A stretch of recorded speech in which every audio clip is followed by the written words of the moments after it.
நல்ல கரங்களை உயர்த்தி சத்தமா ஒரு அல்லேலூயா சொல்லலாமா? ஆண்டவரும் இரட்சகருமாய் இருக்கிற இயேசு கிறிஸ்துவின் நாமத்தினாலே நான் உங்களை வாழ்த்துகிறேன். என்னை அன்போடு கூட அழைத்ததான அருமையான பாசிமேனல் அவர்களுக்காக நான் தேவனுக்கு நன்றி செலுத்துகிறேன். அருமையான பால்சாமி அவர்களுக்காக, ஆமென். ஒவ்வொரு விசுவாசிகளுக்காக நான் தேவனை துதிக்கிறேன். கர்த்தர் நல்லவர். தேவனுடைய வார்த்தைக்கு நேராக நான் உங்களை அழைத்து செல்ல விரும்புகிறேன். இந்த காலை நேரத்தில் உங்களோடு கூட பேசுவதற்காக ஆண்டவருடைய சிந்தையில் வைத்த ஒரு வசனம் மத்தேயு 14வது அதிகாரம் 15வது வசனம். Matthew chapter 14 verse 15. மத்தேயு 14:15. சாயங்காலமான போது அவருடைய சீஷர்கள் அவரிடத்தில் வந்து, இது வனாந்திரமான இடம், நேரமும் ஆயிற்று, ஜனங்கள் கிராமங்களுக்கு போய் தங்களுக்கு போஜன பதார்த்தங்களை கொள்ளும்படி அவர்களை அனுப்பிவிட வேண்டும் என்றார்கள். இந்த வசனத்தை நீங்கள் நானும் தியானிக்கும் போது இதில் ஒரு வார்த்தை வருகிறது, சாயங்காலமான போது. when evening comes. இன்னைக்கு நான் இந்த தலைப்பின் கீழே தான் உங்களோடு கூட பேச விரும்புகிறேன். சாயங்காலமான போது, ஆமென். அதில் நேரமும் ஆயிற்று என்கிற ஒரு வார்த்தையும் இருக்கிறது. கவனிங்க, இந்த சாயங்காலம் என்பது ஒருவேளை நாம் 24 மணி நேரத்தில் ஒரு குறிப்பிட்ட நேரமாக நாம் அறிந்திருக்கிறோம். ஆனால் வேதத்தை வாசிக்கும் பொழுது, ஆமென், இந்த வசனத்தை நான் தியானிக்கும் பொழுது கர்த்தர் நீங்களும் நானும் வாழ்கிற இந்த சீசன், இந்த காலத்தை குறித்து ஆண்டவர் மிக அதிகமாக என்னோடு கூட இடைப்பட்டார். நீங்களும் நானும் வாழ்கிற இந்த காலம் ஒரு சாயங்கால நேரம் என்பதை நீங்களும் நானும் மறந்து விடக்கூடாது. ஒருவேளை இந்த 24 மணி நேரத்தில் ஒரு குறிப்பிட்ட நேரம் என்கிற அந்த மைண்ட் செட்டிலிருந்து நீங்களும் நானும் வாழ்கிற இந்த சீசன் ஒரு சாயங்கால நேரம் என்பதை, ஆமென், உங்களுடைய மனதிலே கொண்டு இந்த செய்தியை கேட்க விரும்புகிறேன். நான் உங்களை அழைக்கிறேன். நல்ல கவனிங்க. சாயங்காலம் எப்போ ஆரம்பிக்குதுன்னு சொல்லுங்கள் பார்க்கலாம். யாராவது சாயங்காலம் எத்தனை மணிக்கு ஆரம்பிக்குது? 3 மணிக்கு ஆரம்பிக்குது. சாயங்காலம் எத்தனை மணிக்கு? 3 மணிலேருந்து சூரியன் அஸ்தமனம் ஆகிற வரைக்கும் ஃபஸ்ட்டு பார்ட். 2வது பார்ட் வந்து சூரியன் அஸ்தமனம் ஆனதுக்கப்புறம் இருள் கவ்வுகிற வரைக்கும் செகண்ட் பார்ட். ஆமென். சாயங்காலத்தை இப்படி தான் 2ஆக பிரிக்கிறாங்க. ஓகே, அதே இந்த வசனத்திலேயே அந்த 2 பார்ட்டையும் அங்கே எழுதியிருக்கிறது இந்த அதிகாரத்திலேயே நம்ம பார்க்க முடியும். ஏன்னா இப்போ அந்த ஃபஸ்ட் பார்ட்டில் 15ஆம் வசனத்தில் சாயங்காலமான போது அவங்க சீஷர்கள் வந்தாங்க, ஆண்டவரே பிரசங்கத்தை கொஞ்சம் நிறுத்துங்க, டைம் ஆயிடுச்சு, வனாந்திரமான இடம், இவங்க அத்தனை பேருக்கும் சாப்பாடு கொடுக்கணும், நம்மளால் இங்கே முடியாது, சீக்கிரமாக மீட்டிங் முடித்து அனுப்பிச்சி விட்டா அவன் போய் சாப்பிட்டுட்டு செட்டில் ஆயிடுவான், அனுப்பிச்சிருங்கன்னு சொன்னாங்க. ஆனால் ஆண்டவர் உடனே அனுப்பிச்சாரா? இல்லை. அவர்களுக்கு நீங்களே ஆகாரம் கொடுங்கள், கையில் இருப்பதை ஆசீர்வதித்து ஆண்டவர் அவர் எல்லாரையும் திருப்திப்படுத்தி ஆகாரம் கொடுத்து பெரிய அற்புதம் செய்த பிறகு 23ஆம் வசனம் வாசிங்க. அவர் அவர்களை அனுப்பிவிட்ட பின்பு தனித்து ஜெபம் பண்ணும்படி ஒரு மலையின் மேல் ஏறி சாயங்காலமான போது, அங்கே இன்னொரு சாயங்கால நேரத்தை அங்கே பரிசுத்த ஆவியானவர் இதே அதிகாரத்தில் குறிப்பிடுகிறதை நீங்களும் தானும் பார்க்கிறோம். சாயங்காலமான போது அங்கே தனிமையாக இருந்தார். அப்படின்னா எதை குறிக்கிறது? ஜனங்கள்லாம் சாப்பிட்டுட்டு போயிட்டாங்க, சீஷர்கள் எல்லாரையும் அக்கறைக்கு அங்கே போய்விட்டார்கள். ஆனால் இயேசு அந்த சாயங்கால நேரத்தை எப்படி பயன்படுத்தினார் என்பதை நமக்கு ஒரு மாதிரியாக கர்த்தர் வைத்திருக்கிறார். அந்த சாயங்கால நேரத்தில் ஆண்டவர் பிதாவோடு கூட தனித்து ஜெபிக்க அவர் ஒரு மலையின் மேல் ஏறினார் என்பதை ஆவியானவர் எழுதியிருக்கிறார். நல்ல கவனிங்க. இந்த காலையில் கர்த்தர் நம்மோடு கூட பேசுவாராக. ஒரு சாயங்கால நேரம் அல்லது இந்த சீசன் என்பதை நீங்களும் நானும் உணர்ந்து எச்சரிப்போடு வாழ வேண்டுமானால், ஆமென், ஆண்டவர் நமக்கு என்ன கற்றுக் கொடுத்திருக்கிறார் என்றால், சாயங்கால நேரம் தேவனோடு கூட நாம் உறவாடுகிற ஒரு நேரம். Evening a season of prayer, evening a season of worship அல்லது, amen, meditating on the word. Amen. சாயங்காலத்தில், ஏன்னா நான் பின்னால் சொல்கிறேன், இந்த சாயங்கால நேரத்தை எந்த அளவிற்கு நாம் தேவனோடு நெருக்கமான உறவை நாம் ஏற்படுத்துகிறோமோ அந்த அளவிற்கு நாம் தைரியமாக வாழ முடியும். ஏனென்றால் ஒரு ராக்காலம் வரப்போகிறது. அந்த ராக்காலத்தை எந்த மனிதன் தைரியமாக எதிர்கொள்வான் என்றால், யார் அந்த சாயங்கால நேரத்தை சரியாக பயன்படுத்தினானோ அவன்தான் எந்த ராக்கால சூழ்நிலைகளையும் தைரியமாக எதிர்கொள்ள முடியும். சத்தம் ஒரு அல்லேலூயா சொல்லலாமா? ஆமென். சரி, சாயங்காலம் என்பது நமக்கு 2 எச்சரிப்பை கொடுக்கிறது. சாயங்காலம் என்பது 2 எச்சரிப்பு. ஒன்று, ஆண்டவர் உங்களுக்கும் எனக்கும் ஒரு பெரிய நீண்ட பகற்காலத்தை கொடுத்திருந்தார். அந்த பகற்காலம் முடிய போகிறது. இது ஒரு எச்சரிப்பு. பகற்காலம் முடிய போகிறது. இன்னொன்று, ஒரு ராக்காலம் ஆரம்பிக்க போகிறது. இந்த 2 எச்சரிப்பை நாம் உணர்ந்தோம் என்றால் இந்த சீசன்ல எந்த அளவிற்கு தேவ சித்தத்தை செய்ய முடியுமோ, எந்த அளவிற்கு நாம் ஆண்டவருக்கு ஆண்டவரோடு நெருங்கி நடக்க முடியுமோ, அந்த அளவிற்கு கர்த்தர் நமக்கு ஒரு ஜாக்கிரதையை நம்முடைய வாழ்க்கையிலே கொடுப்பார் என்பதில் எந்தவித சந்தேகமும் இல்லை. ஏன்னா பைபிளில் நிறைய இன்ஸ்டன்ஸ் ஈவினிங் டைம் அசட்டை பண்ணப்பட்ட நிறைய பேரை நாம் வேதத்தில் வாசிக்கலாம். ஆனால் 1-2 பேரை நான் உங்களுக்கு காண்பிக்க விரும்புகிறேன். நல்ல கவனிங்க. முதல்ல நம்ம இந்த மெசேஜை நான் ஆண்டவர் எனக்கு கொடுத்தப்போ இந்த தியானிச்சுட்டு நான் இருக்கும்போது ஸ்டான்லி அண்ணன் டெய்லி கொஞ்சம் ஒரு கொஞ்சம் மெடிடேட்டிங் அந்த வேர்ட்ஸ் போடுவாங்க, அந்த வேத தியானம் பேசுவாங்க, வாட்ஸ்அப்பில் வரும். ஒருவேளை நீங்களும் கேட்கலாம். அதில் இதை மெசேஜை நான் ஆண்டவர் எனக்கு கொடுக்கும்போது அண்ணன் பேசியிருந்தாங்க. ஒருவேளை நீங்கள் பகல் நேரத்தில் நீங்கள் வாழ்ந்து கொண்டிருக்கலாம். ஒவ்வொருத்தருக்கும் ஒரு சீசன் இருந்திருக்கலாம். ஒரு சிலர் பகல் நேரத்தை முடிச்சுட்டு ஈவினிங் சீசனில் இருக்கலாம். ஸோ நம்ம வைக்கப்பட்டிருக்கிற அந்த சீசனை பற்றி பேசும்போது எனக்கு பெரிய கன்ஃபர்மேஷனாக இருந்தது. நல்ல கவனிங்க. இப்போது ஆண்டவர் எல்லாருக்கும் ஒரு பகற்காலத்தை கொடுத்திருக்கிறார். நீங்கள் எந்த சீசனில் இருக்கிறீங்கன்னு உங்களுக்கு தான் தெரியும். ஆண்டவர் நமக்கு ஒரு பகற்காலத்தை கொடுத்திருந்தார் அல்லது கொடுத்திருக்கிறார். முதல்ல பகற்காலத்தை குறித்து நம்ம தியானிக்க போகிறோம். அதுக்கப்புறம் இந்த சாயங்காலத்துக்கு உங்களை அழைத்து வர விரும்புகிறேன். பகற்காலம் அப்படின்னா என்ன? ஆண்டவரையே கேட்போமே. யோவான் 9ஆம் அதிகாரம் 4வது வசனத்தை நாம் வாசிக்கலாம். யோவான், John the Gospel chapter 9 verse 4. Amen. நான் வாசிக்கிறேன், கவனிங்கள். பகற்காலம் இருக்கு மட்டும், எல்லாரும் சேர்ந்து வாசிக்கலாமா? ஸ்கிரீன்ல வருது பாருங்க. பகற்காலம், நான் என்னை அனுப்பினவருடைய போதும். கவனிங்க. அப்ப பகற்காலம் ஆண்டவர் நமக்கு எதற்கு கொடுத்திருக்கிறார் என்றால், என்னை அனுப்பினவருடைய கிரியைகளை நான் செய்து முடிக்க வேண்டும். ஆமென். முழு வேதத்திலும் நீங்க அவன் பிறந்தான், இவன் பிறந்தான், அவனுக்கு இவன் பிறந்தான், பெரிய லிஸ்டே இருக்கு. ஆனால் ஒரு சிலரை மட்டும், யோவான் ஸ்நானகனை குறித்து வேதம் சொல்கிறது. யோவான் 1ஆம் அதிகாரம் 6வது வசனமா, தேவனால் அனுப்பப்பட்ட ஒரு மனுஷன் இருந்தான். சொல்லுங்க, அவன் பெயர் யோவான். தேவனால் அனுப்பப்பட்டவன். ஆண்டவராய் இயேசுவை குறித்தும் யோவான் 3ஆம் அதிகாரம் 16-17 வசனங்களை நாம் வாசிக்கும் பொழுது, பிதாவாகிய தேவன் இந்த உலகத்திலே அவரை அனுப்பினார். நீங்களும் நானும் ஏதோ மற்றவர்களைப் போல ஏதோ பிறந்தோம், ஏதோ வாழ்ந்தோம் என்கிற மனநிலையில் இருக்கக்கூடாது. நாம் ஏதோ எதேச்சையாக பிறக்கவில்லை. நாம் தேவனால் அனுப்பப்பட்டவர்கள். அனுப்பப்பட்டவர்கள் என்று சொன்னாலே அதற்குள் மறைந்திருப்பது தேவனுடைய சித்தம், தேவனுடைய நோக்கம். ஆமென். அதைத்தான் பவுல் வேறு விதமாக எழுதுகிறார். நான் எதற்காக பிடிக்கப்பட்டேனோ.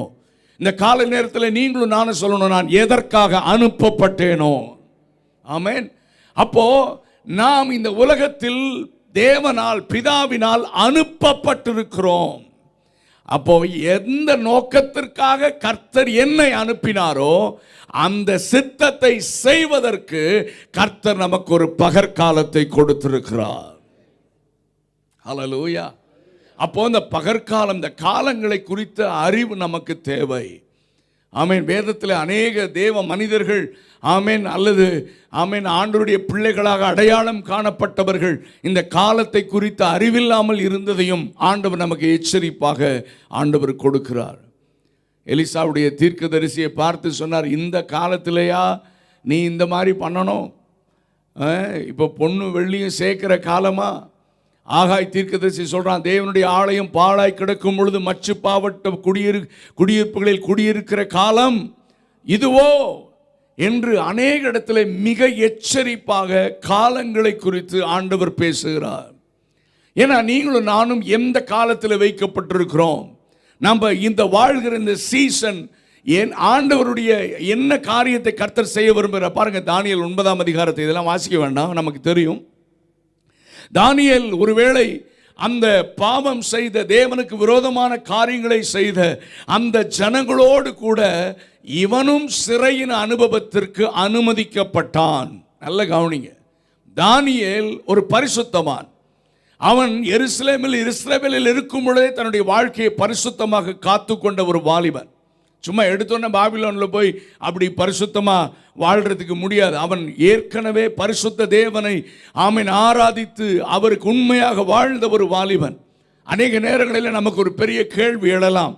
ஆண்டவர் இஸ்ரவேல் ஜனங்களை சிறையின் அனுபவத்திற்கு ஆண்டவர் அவ்வப்போது மற்ற அந்நிய ராஜாக்களிடத்திலே ஆண்டவர் அல்லது சிறை அனுபவத்திலே அவர்களை ஜனங்களை அனுமதித்ததற்கு காரணம் அவர்கள் தேவனை விட்டு விலகினதற்காக, தேவனை விட்டு பாகாலை பின்பற்றினதற்காக, கர்த்தருடைய தீர்க்கதரிசிகளின் வார்த்தையை அற்பமாக எண்ணினதற்காக, தேவன் எச்சரித்தும் தேவன் வசனத்தை அவர்களுக்கு சொல்லியும் அவர்கள் மனம் திரும்பாததினாலே ஆண்டவருக்கு வேற வழியே இல்லை. இவர்கள் அந்நிய தேசத்திற்கு, அந்நிய ராஜாக்களிடத்தில் தன்னுடைய பிள்ளைகளை ஒப்பு கொடுத்தார். அப்படி ஒப்பு கொடுக்கும் போது பாவம் செய்தவர்கள், தவறு செய்தவர்கள் ஒப்பு கொடுக்கப்படலாம். ஆனால் பரிசுத்தமாக வாழ்ந்த ஒரு சிலரையும் அந்த சிறையின் அனுபவத்தில் கர்த்தர் அனுமதிக்கிறார். இது ஒரு பெரிய கேள்வி. ஆண்டவரே, தப்பு பண்ணவனை தானே அனுப்பணும், பாவம் பண்ணவனை மட்டும் துரத்தி விட வேண்டியதானே? நான் பரிசுத்தமாக வாழ்ந்தனே, என்ன ஏன் இந்த சிறையின் அனுபவத்தில் அனுப்பிச்சுன்னு யாரும் கேள்வி கேட்கல. நீங்கள் அப்போஸ்தலர் 27ஆம் அதிகாரத்தை வாசித்தீங்கன்னா அந்த ஒரு பெரிய ஒரு ஜேர்னி அங்கே இருக்கிறது, ஒரு கப்பல் யாத்திரை. அந்த கப்பல் யாத்திரையில் 276 பேர் இருந்தோம் என்று 37ஆம் வசனத்தில் எழுதப்பட்டிருக்கிறது. 276 பேர், அதில் பவுலும் ஒருவர். அந்த கப்பல் யாத்திரையில் 4 விதமான கூட்டங்கள். ஒன்று கப்பல் எஜமான், இரண்டாவது கப்பலில் வேலை செய்கிற வேலையாட்கள், மூன்றாவதாக 100க்கு அதிபதி போர் சேவகர்கள், நான்காவதாக தவறு செய்து குற்றம் சாட்டப்பட்டு நியாய தீர்ப்பிற்காக அழைத்து செல்லப்படுகிறவர்கள். இந்த 4 கூட்டத்திலையும் பவுல் இல்லை. பவுல் தவறு செய்யல. ஆண்டுடைய நாமத்தை பிரசங்கம் பண்ணின ஒரே காரணத்திற்காக எந்த தவறும் செய்யாத பவுலும் இந்த தவறு செய்கிற இந்த கூட்டத்திலே அவர் வைக்கப்பட்டிருந்தார். 2 கள்ளர்கள் மத்தியிலே ஒரு கள்ளனை போல இயேசு சிலுவையிலே தொங்கினது போல அநேக நேரங்களிலே நம்மை கர்த்தர் இந்த பாதையிலே நடத்துகிறார். நல்ல கவனிங்க. ஆனால் பவுல் ஏன் ஆண்டவரே முறுமுறுக்கல, ஏன் இதை அனுமதிச்சிங்க முறுமுறுக்கல? அவனுக்கு தெரியும், கர்த்தர் என்னை இந்த பிரயாணத்தில் இந்த கூட்டத்தோடு என்னை அனுமதிப்பதற்கு காரணம் ஆமென், தேவ சித்தம் என் வாழ்க்கையிலே நிறைவேறுவதற்காகவே. ஹல்லேலூயா. அப்போ ஆண்டவர் ஒருபோதும் தவறு செய்ய மாட்டார். நல்ல கவனிங்க.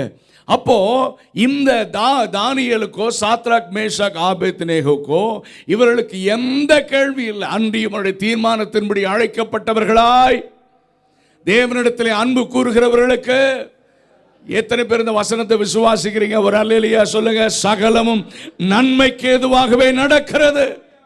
ஹல்லேலூயா. அது தீமையானாலும் சரி, அது நஷ்டமானாலும் சரி, லாபமானாலும் சரி. நல்ல கவனிங்க. அப்போ இந்த தானியேலை ஒரு பெரிய உங்களுக்கு கேள்வி வரலாம். எனக்கு அப்படி கேள்வி வந்தது, ஆண்டவரே தப்பு பண்ணவங்களோட ஏன் இவங்களே அனுப்பிச்சிங்கன்னா? ஆண்டவரே சொன்னது என்னன்னா, டே தப்பு பண்ணவங்களும் என் பிள்ளைங்க தான், தப்பு பண்ணவங்களும் என் பிள்ளைங்க தான்.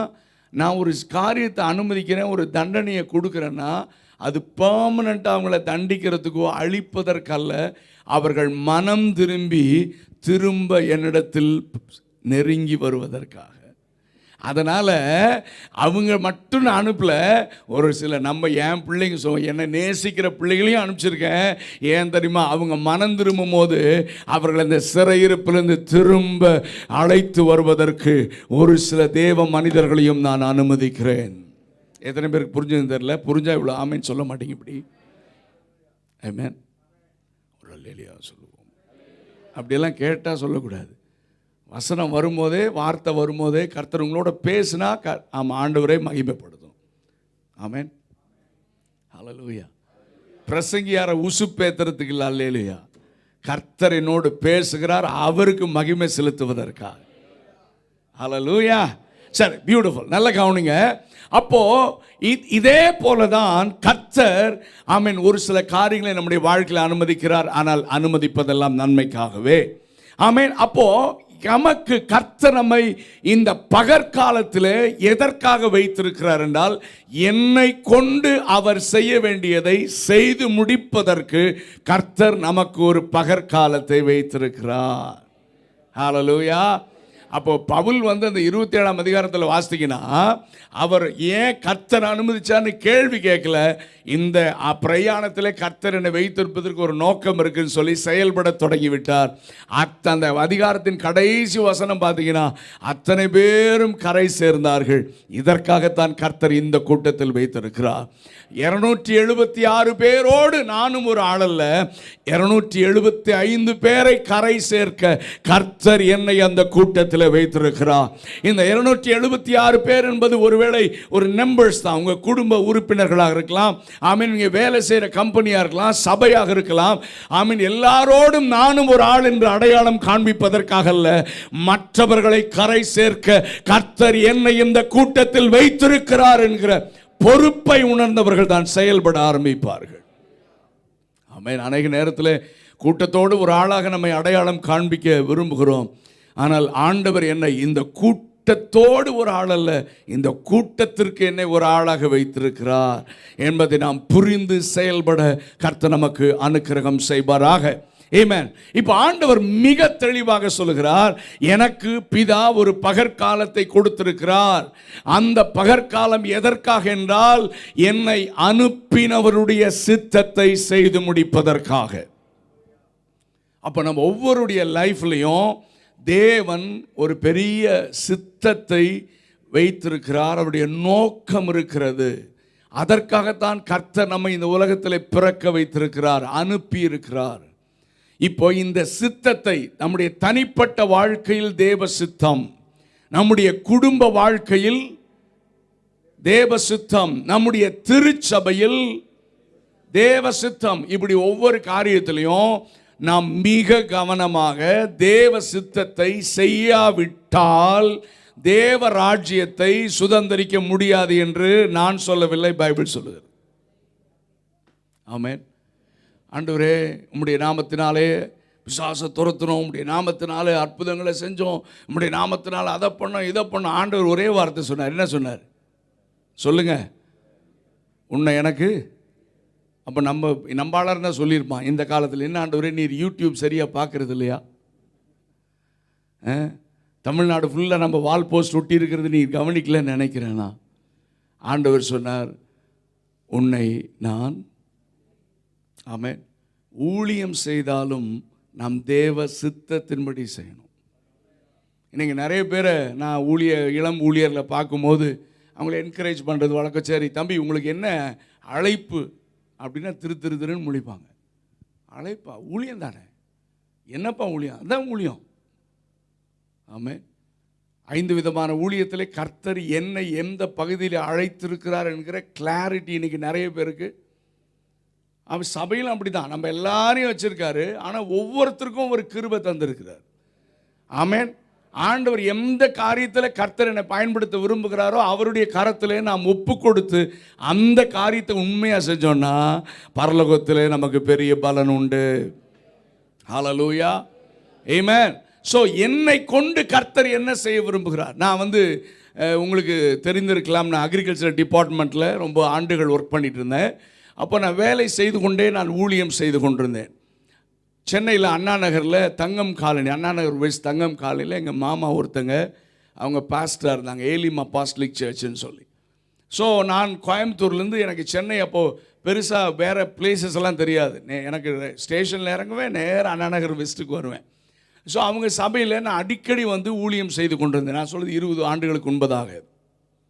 அப்போது என்னுடைய அங்கிள் நிறைய வெளியே நிறைய கண்ட்ரீஸில் அவங்கள ஆண்டவர் பயன்படுத்த ஆரம்பித்தாங்க. அப்போ நியூசிலாந்து அந்த ஏலிம் சர்ச்சுக்கு அடிக்கடி அவங்க போயிட்டு இருந்ததுனால அந்த சபையார் இவரை அந்த சபைக்கு போதகராக அழைத்தார்கள். அப்போ உடனே இவங்க டிசைட் பண்ணாங்க அந்த நியூசிலாந்து போகிறதுக்காக. கொஞ்ச நாள் எல்லாம் செட்டில் ஆகிடுச்சு, குடும்பத்தோடு அவங்க நியூசிலாந்து போகிறதுக்கு ரெடி ஆனாங்க. நல்ல கவனிங்க. அப்போது அந்த அது அந்த சர்ச் வந்து ரொம்ப பெரிய சர்ச். பெரிய சர்ச்னால் ரொம்ப ஸ்டாண்டர்டான சர்ச். அங்கே வந்து பெரிய doctors, engineers, SBY school principal அப்போ ஜான்சன் ஒருத்தங்க இருந்தாங்க. ஸோ அந்த மாதிரி ஒரு காங்கிரிகேஷன், ஒரு 100+ தான் இருப்பாங்க. காங்கிரிகேஷன் ரொம்ப சாலிட் காங்கிரிகேஷன். ஸோ அந்த இம்மானுவேல் சர்ச் இருக்கு இல்லையா, தங்கம் காலனி, யாராவது போயிருந்தால் தெரியும், அதுக்கு பின்னால் தான். அப்போது இவர் என்னை கூப்பிட்டு அவர் பெட்ரூமில் உட்கார வச்சு 1 hour பேசினாங்க. என்ன சொன்னாங்கன்னா, வெஸ்லி, இந்த சபையை நான் வேறு யாரையும் நம்பி என்ன செய்ய முடியாது, கொடுக்க முடியாது.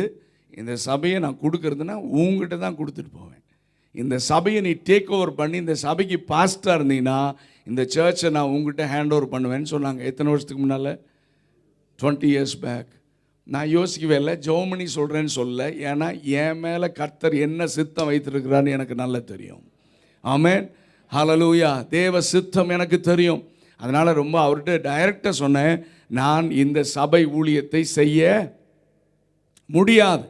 ஏன்னா கர்த்தர் என் மேலே வைத்திருக்கிறது சுவிசேஷகனுடைய அழைப்பு.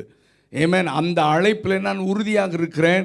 அதனால் தயவு செஞ்சு என்னால் முடியாதுன்னு நான் டைரெக்டாக சொன்னேன். இது வரைக்கும் அவர் என்கிட்ட பேசுகிறதில்ல. அதுக்கப்புறம் அந்த சபை அது அங்கேருந்து எல்லாம் பிரிஞ்சு போய் கொஞ்சம் பேர் இன்றைக்கும் ஆப்ரஹாம் தாமஸ் சர்ச் அவங்க சபையில் இருக்கிறாங்க. ஒரு சிலர் NLAGயில் இருக்கிறாங்க. ஸோ அந்த மாதிரி ஒவ்வொருத்தரும். ஏன் நான் சொல்கிறேன்னா, ஏன்னா ஊழியம் செஞ்சு கூட நரகத்துக்கு போக வாய்ப்புகள் இருக்கிறது. இதுக்கு ஆமேன் சொல்ல மாட்டேன்னு எனக்கு தெரியும். ஹலோ, இருக்கிறீங்களா இல்லையா? நான் வசனத்தை வசனமாக பேசுகிறேன், சத்தியமாக பேசுகிறேன். ஊழியம் செய்து கொண்டே நரகத்திற்கு போக நிறைய வாய்ப்புகள் இருக்குது.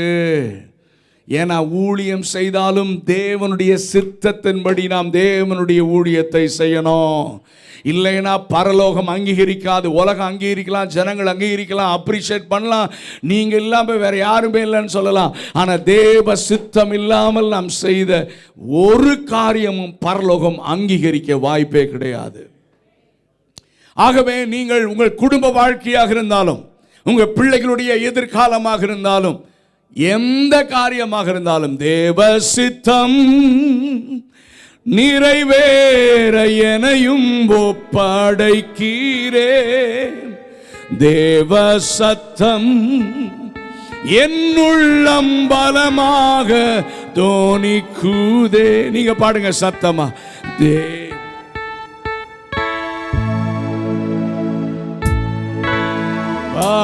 பாடைக்கிறேன் தேவ சத்தம். இன்னொரு டைம் பாடலாமா? சத்தமா. தேவ சித்தம் தேவ ஓ நிறைவேற எனையும் தேவ.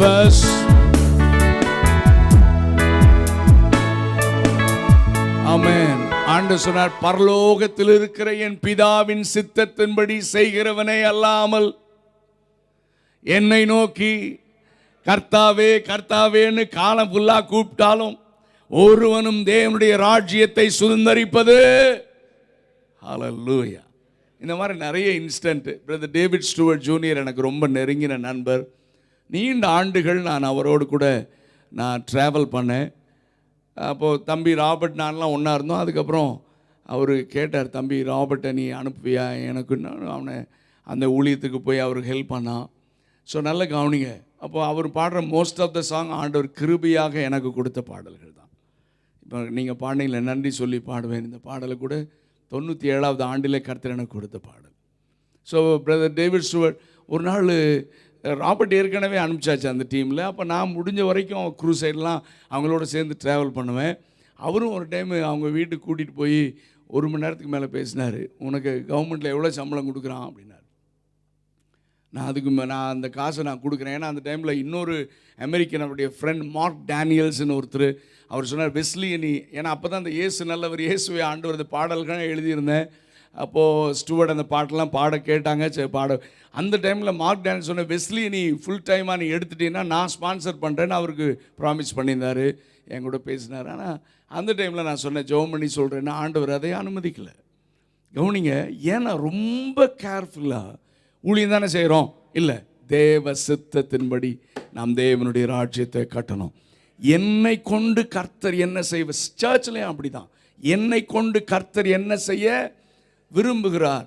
அப்போ பாஸ்டரல் அவங்களுக்கு ரோல் என்னன்னா, அவங்க சபையில் வர்ற ஜனங்களை அவர்கள் யாருக்கு என்ன கிருபை இருக்குன்னு பார்த்து பரிசுத்த ஆவியானவரின் நடத்துதலின்படி அவர்களை அந்த ஊழியத்தில் பயன்படுத்துவதற்காகத்தான் கர்த்தர் பாஸ்டர்ஸை சபையில் வைத்திருக்கிறார். அல்லேலூயா. எனக்கு வாய்ப்பு கொடுக்கல, எனக்கு இல்லை. கர்த்தர் சொன்னால் எல்லாருக்கும் வாய்ப்பு உண்டு. அதனால் நம்ம எல்லாருமே இப்போ சர்ச்சில் I'm very sorry to say, நம்ம நிறைய நேரத்தில் முன்னால் மைக்கை பிடிச்சி பாடினா தான், ஏதாவது பேசினா தான் பெரிய ஊழியம் நினைக்கிறோம். இல்லை, சபையில் நீங்கள் சபைக்காக செய்கிற சின்ன காரியத்தை கூட பரலோகம் மறக்கவே செய்யாது. ஆமீன். ஒரு பெஞ்சை தொடச்சாலும் இல்லை கதவு முன்னாலேயே வந்து எல்லாத்தையும் செட் பண்ணாலும், ஆமீன், அந்த சின்ன மறைந்திருந்து செய்கிற காரியத்தையும் பரலோகம் கணக்கு வைத்திருக்கிறோம் என்பதை நீங்கள் மறந்து விடவே கூடாது. சத்தம் ஒரு அல்லேலூயா சொல்லமா.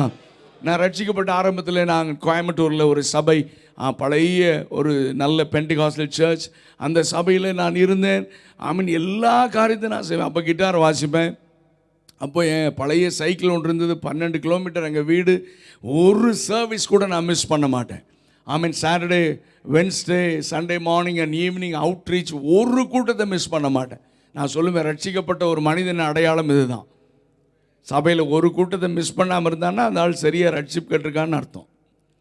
இதுக்கும் ஆமீன் வராதுன்னு தெரியும். சரி, ஓகே, நல்ல கவனிங்க. அப்போது நான் போய் சாட்டர்டே மீட்டிங் முடித்து உடனே எல்லோரும் போயிடுவாங்க. 8 மணிக்கு முடிஞ்சிடும். நான் 9 மணி வரைக்கும் இருப்பேன். அங்கே இருக்கிற சின்ன பாக்ஸ், சின்ன ஆம்பிளிஃபயர், ஆமீன், அதெல்லாம் பண்ணி கிட்டார்லாம் டியூன் பண்ணிவிட்டு சேர்லாம் சரியாக போட்டுட்டு போவேன். அடுத்த நாள் காலையில் 9 மணி சர்வீஸ். ஒரு நாள் கூட 9 மணிக்கு வந்ததில் 8 மணிக்கு வந்துடுவேன். யாரும் என்னை கூப்பிட்டு அப்ரிஷியேட் பண்ணவும் இல்லை. ஆமீன். ஆனால் பரலோகம் அதை பார்த்து கொண்டிருக்கும். ஆமென். சர்ச், முதல்ல நாம் தேவன் நமக்கு என்ன செய்ய விரும்புகிறார், எனக்கு என்ன கிருபை இருக்கிறது. ஆமென். ஒருவேளை நான் இந்த பர்சனலாக ஒரு சிலரை விசாரிக்கிறோம்ல, அது பெரிய ஊழியம். சபை என்பது குடும்பம். சபை என்பது என்னது? ஒருத்தரை விசாரிக்கிறது.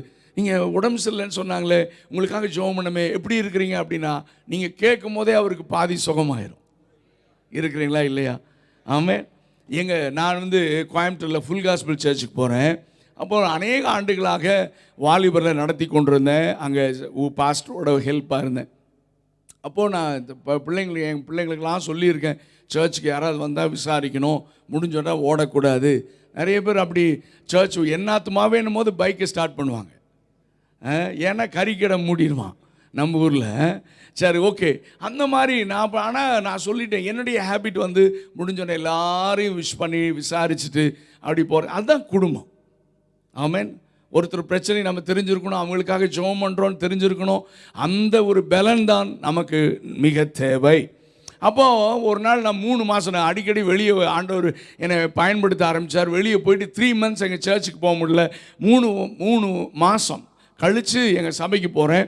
நான் அதே மாதிரி சர்வீஸ் முடிஞ்சோன்னே எல்லாரையும் விசாரிச்சுட்டு அங்கே பார்த்தா அது வெளியே காம்பவுண்ட் வாலில் ஒருத்தர் நின்றுட்டு இருந்தார், தனியாக நின்றுட்டு இருந்தார். அப்போ நான் புதுசாக இருக்காரே, பார்த்தது இல்லைன்னு போய் அவரை ஷேக்கன் பண்ணி, பிரதர் உங்கள் பேர் என்ன, எங்கேருந்து வரீங்கன்னா, என் பேர் பாலமுருகன், மதுரையை சார்ந்தவர், நான் இங்கே ஒரு இன்ஜினியரிங் காலேஜில் லெக்சரராக இருக்கேன் அப்படின்னு அவர் அறிமுகப்படுத்திட்டார். அப்போ அவரை பற்றி நானும் அக்ரியில் தான் ஒர்க் பண்ணுறேன்னு சொல்லி நாங்கள் அப்படி ஒருத்தருக்கு அறிமுகம் பண்ணதுக்கப்புறம் அவர் என்கிட்ட சொன்னது ரொம்ப ஷாக்கிங்காக இருந்துச்சு. பிரதர், இந்த சபைக்கு நான் 3 மாதம் வரேன். எத்தனை மாதம்? என்கிட்ட முதல் பேசின ஆள் நீங்கள் தான். எங்கள் சபை எப்படி இருக்குது பார்த்தீங்களா? அதுக்கப்புறம் ரைடு விட்டேன் எங்கள் சபையில் பசங்களுக்கெல்லாம். அதுக்கப்புறம் கொஞ்சம் கொஞ்சமாக டீமை பிரித்து வெல்கம் பண்ணுறதுக்கு, விசாரிக்கிறதுக்கு அவங்களெல்லாம் எனக்கு. ஸோ இந்த மாதிரி நம்ம இருக்கக்கூடாது. நம்ம இது ஒரு குடும்பம். ஒருத்தரை தாங்கணும். ஒருத்தருக்காக நம்ம என்ன செய்யணும்? ஜெபம் பண்ணணும். நான் என்ன சொல்ல வரேன்னா, இந்த திருச்சபையில் கர்த்தர் எதற்காக என்னை வைத்திருக்கிறார், தேவ சித்தம் என்ன, அதை செய்வதற்கு நாம் கவனமுடையவர்களாக இருக்க வேண்டும். ஆமென். பாஸ்டர் இம்மானுவேல் மாதிரி ஏன்டா நீ பண்ணலன்னு சொல்லி ஆண்டவர் என்ன கேட்க மாட்டார். பாஸ்டர் பால்சாமி மாதிரி நீ ஏன் செய்யலைன்னு ஆண்டவர் என்ன கேட்க மாட்டார். உன்னை கொண்டு நான் செய்ய வேண்டியதை, உன் மேலே நான் வைத்திருந்த திட்டத்தை நீ செஞ்சு முடிச்சியான்னு தான் நம்ம அத்தனை பேரையும் கர்த்தர் கணக்கு கேட்பார். கரங்களை உயர்த்தி சத்தமாக ஹல்லேலூயா சொல்லுங்க பார்க்கலாம். கர்த்தர் நம்மிடத்தில் எதிர்பார்க்கிறார். ஆமென். தேவ சித்தத்திற்கு நம்முடைய வாழ்க்கையை பரிபூர்ணமாக ஒப்பு கொடுக்க கர்த்தர் நமக்கு கிருபை செய்வாராக. அப்போ என்னுடைய வாழ்க்கையிலே ஆண்டவராய் இயேசு நமக்கு பெஸ்ட் ரோல் மாடல். அவர் இந்த உலகத்தில் வாழ்ந்த பொழுது பிதாவின் சித்தம் செய்வதே என்னுடைய போஜனமாக இருக்கிறது. ஆண்டவருடைய சித்தத்தை செய்வதில் அவ்வளவு கவனமாக இருந்தார்.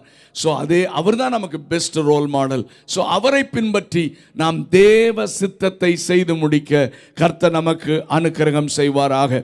அப்போ ஆண்டவர் எனக்கு கொடுத்திருக்கிற பகற்காலம் அப்படின்னு என்னன்னா, நம்முடைய லைஃப் டைம், நம்முடைய வாழ்க்கையின் நாட்கள், காலங்கள், இதுதான் ஆண்டவர் அங்கே பகற்காலம் என்று குறிப்பிடுகிறார். என்னை எதற்காக அனுப்பினாரோ எனக்கு ஒரு சீசனை வச்சிருக்கிறாருங்க. இந்த பகற்காலத்தில் நான் வேற எதுவும் என் சிந்தையை நிரப்பக்கூடாது. தேவ சித்தத்தை நான் செய்து முடிக்க வேண்டும். ஆமென். அந்த காரியம் இன்றைக்கு நம்முடைய சிந்தையை, இருதயத்தை நிரப்புவதாக. ஏன்னா நம்ம எல்லாரும் பரலோக ராஜ்யம் போகணும்னா தேவ சித்தம் செய்யணும். வேலை செய்து கொண்டே நாம் ஊழியம் செய்யணும். ஆமென். பிஸ்னஸ் பண்ணிகிட்டே என்ன செய்யணும்? ஆமாம், ஊழியம் செய்யணும். நம்ம அத்தனை பேரும் தேவனுடைய ஊழியத்தை செய்யணும். ஆனால் 5 விதமான ஊழியங்களில் கவனமாக இருக்கணும். அது ஆரோனை போல அழைக்கப்பட்டால் ஒழிய சொல்லுங்க யாரும் செய்ய முடியாது. செஞ்சாலும் பரலோகம் போக முடியாது. இன்னைக்கு தமிழில் சொல்லுவாங்க, தடி எடுத்தவன்லாம் இல்லை, திடீர்னு சர்ச்சு உண்டாகுது. இங்கேயும் தான், எல்லா இடத்துலையும் தான். யூரோப்பெல்லாம் நான் அடிக்கடி போகும்போது அவன் 2 பேர் சேர்ந்தா ஒரு சர்ச்சுன்றான். அப்போ அவனுக்கு அழைப்பு இருக்கா, அந்த காலிங் இருக்கா, அதை பற்றிலாம் அவனுக்கு கிளாரிட்டியே கிடையாது. அப்போது அவனும் பரலவும் போக முடியாது, பின்னால் போகிற ஆளும். சொல்லுங்கள்.